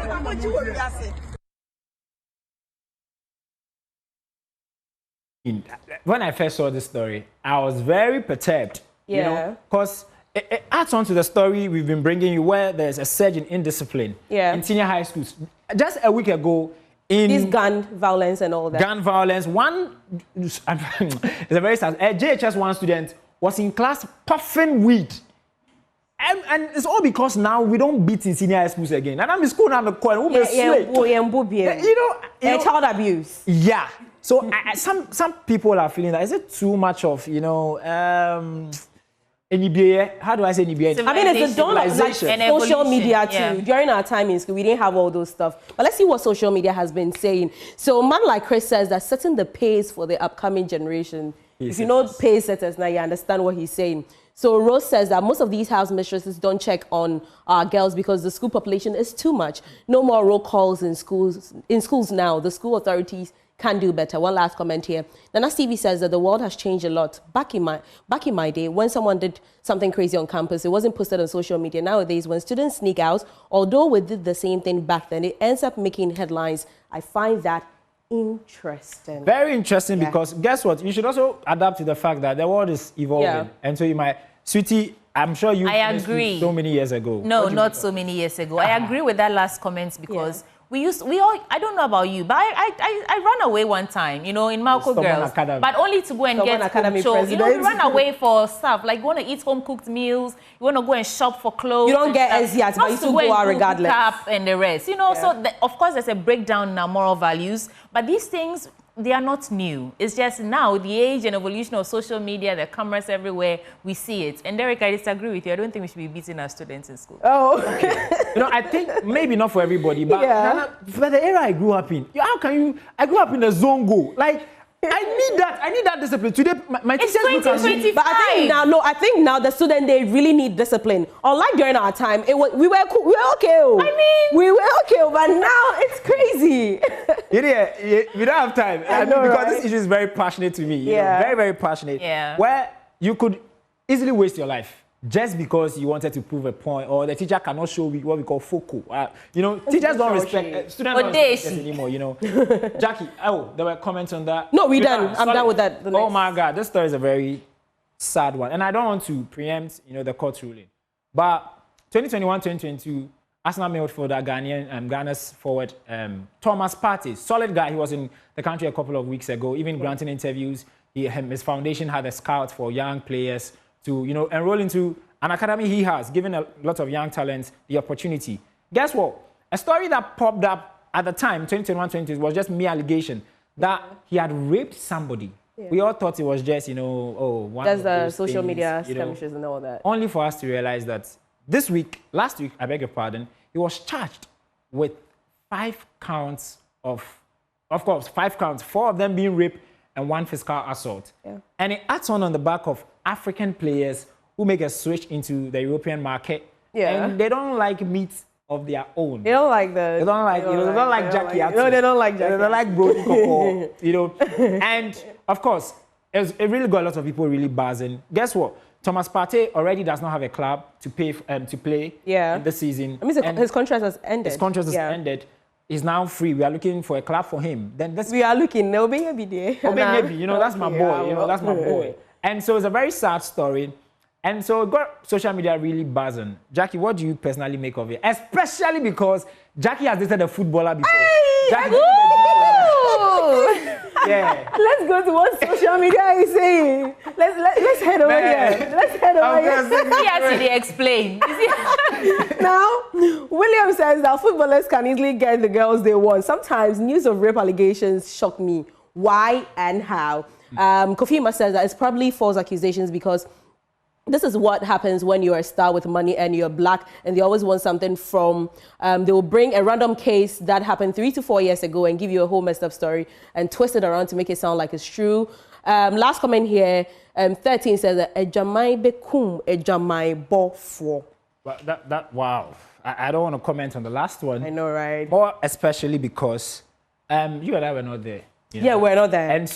And because of the data, it's proven that most it ends out to be an allegation. It was a false accusation. Benjamin Mendy happened to him. Neymar. Hakimi Sharaf, Neymar. Yeah. Hakimi Sharaf, what even saved him was he had banked all his money and everything, his mother's name, all his properties, you know. I mean, it won't go anywhere. You know? And so it gets very sad and shocking about that. Yeah. But of course, we got probably our last story. Let's move to let's move to our last story. And I think I like this particular story. Hey, Emma now. Oh man. Aggrandizement. Somebody shout hallelujah. Amen. Amen. My mom really watches this woman, and I don't know. I don't know. Yesterday I was on the live stream though. After I closed from church, over 2.5 something like 2.6. Yeah, I joined. So all tuning. So I think someone reshared it on my TL. Then I joined in. I was like 2.6. You know, we're all looking for the news. We all wanted to see how first Sunday without Aggradizi would be. So I think that has to do with why the numbers surged. Why are we bringing you this story? We're bringing you this story because she's going to be in prison for 15 years. Yeah. They're trying to appeal to get a letter sentence condition. But guess what? Her husband, Pastor Isiama, now gets to be the one to preach. And he made it. He's not the leader of the church, he's not taking over. Oh, sorry. The leader of the church. And the sermon was one that, you know, everybody was looking for. As he said, a lot more people were on the live stream. Yeah. He preached and made an allusion to the fact that Agrada has been sent like Jonah to prison to rescue the people of Nineveh. The people of... I mean, it's all for a better cause. You get it. Bibia happens for a reason. For a reason. Yeah. And for me, I mean... One of the comments I'm sure you probably see is people keep asking, why are people still in her church? Oh, and just so you know, the reason why she's going for is for defrauding people. Yeah, and advertisement. Charlatan's advertisement of, you know, corrupt stuff. And so, Sweetie, I don't know if you're a fan of Aggradizi, but what do you make of a 50? Is it too excessive? I think that this is a precedent that we can use to stop the noise in the atmosphere with these charlatans. That's all. All right, Jackie. All right. Let me read through some of the comments. So Parker C says that, will they appeal in court again? Because he's trying to imply she might have gone there for a purpose. Yeah. Then Frank says that I thought he would ask them to pray for his release like Peter in the book of Acts. You know? Seems he's okay with her arrest. And Modesto down here says that the church members, are we sure they are Ghanaians? Because there was a lot. KOD says that sometimes I get scared as a Christian because the Bible could be easily interpreted or preached from so many angles that it can easily be used to deceive people because man is making a lot of sense here. But we all know it's for the bag. God have mercy. Yeah, about the number of church members in the church. People keep wondering, why do people still go to that church? I don't know. Sweetie. But the life I wanted to go there on Sunday. Sweetie. I just wanted to see something. To see something. I can give you a reason. Tell me. And one reason is perhaps it's just like how the voting population is. Yeah. The elites are not the ones voting. In other words, it's not for you and I. Yeah, but if the miracle isn't working, the miracle is not miracling. Why do you keep going back? I'm sure you've seen another that she doles out cash sometimes. Does she actually double money for them? That is why, and there's some of them. That is some of the reason why she's there. The miracle is not miracle. You can liken it to this. I mean, Ponzi scheme thing. Yeah. Bring money, you know. So even that one, the elite guys really is really in the elite. How much more you know? Man, guys, that's all we have for you on In the Trends with me, Derek, Ellen, Ashili, and I love doing this with this ever beautiful lady, Jacqueline Ansama Yaboa. Sweetie Obroni Fefefe Aigbeniba. Take it away. Hey, well, that's how we're wrapping up the show this morning. It's been a riveting Monday edition of the AM show. But before I go, there's a dedication going to Reverend Father Max. And it says, on this special day, I thank God for the gifts of your life and the inspiration that you are to so many. May the Lord continue to bless you with strength, wisdom, and abundant grace. Wishing you joy, peace, and every heavenly blessings from Loretta and the Ghana Niger group. They say they love you.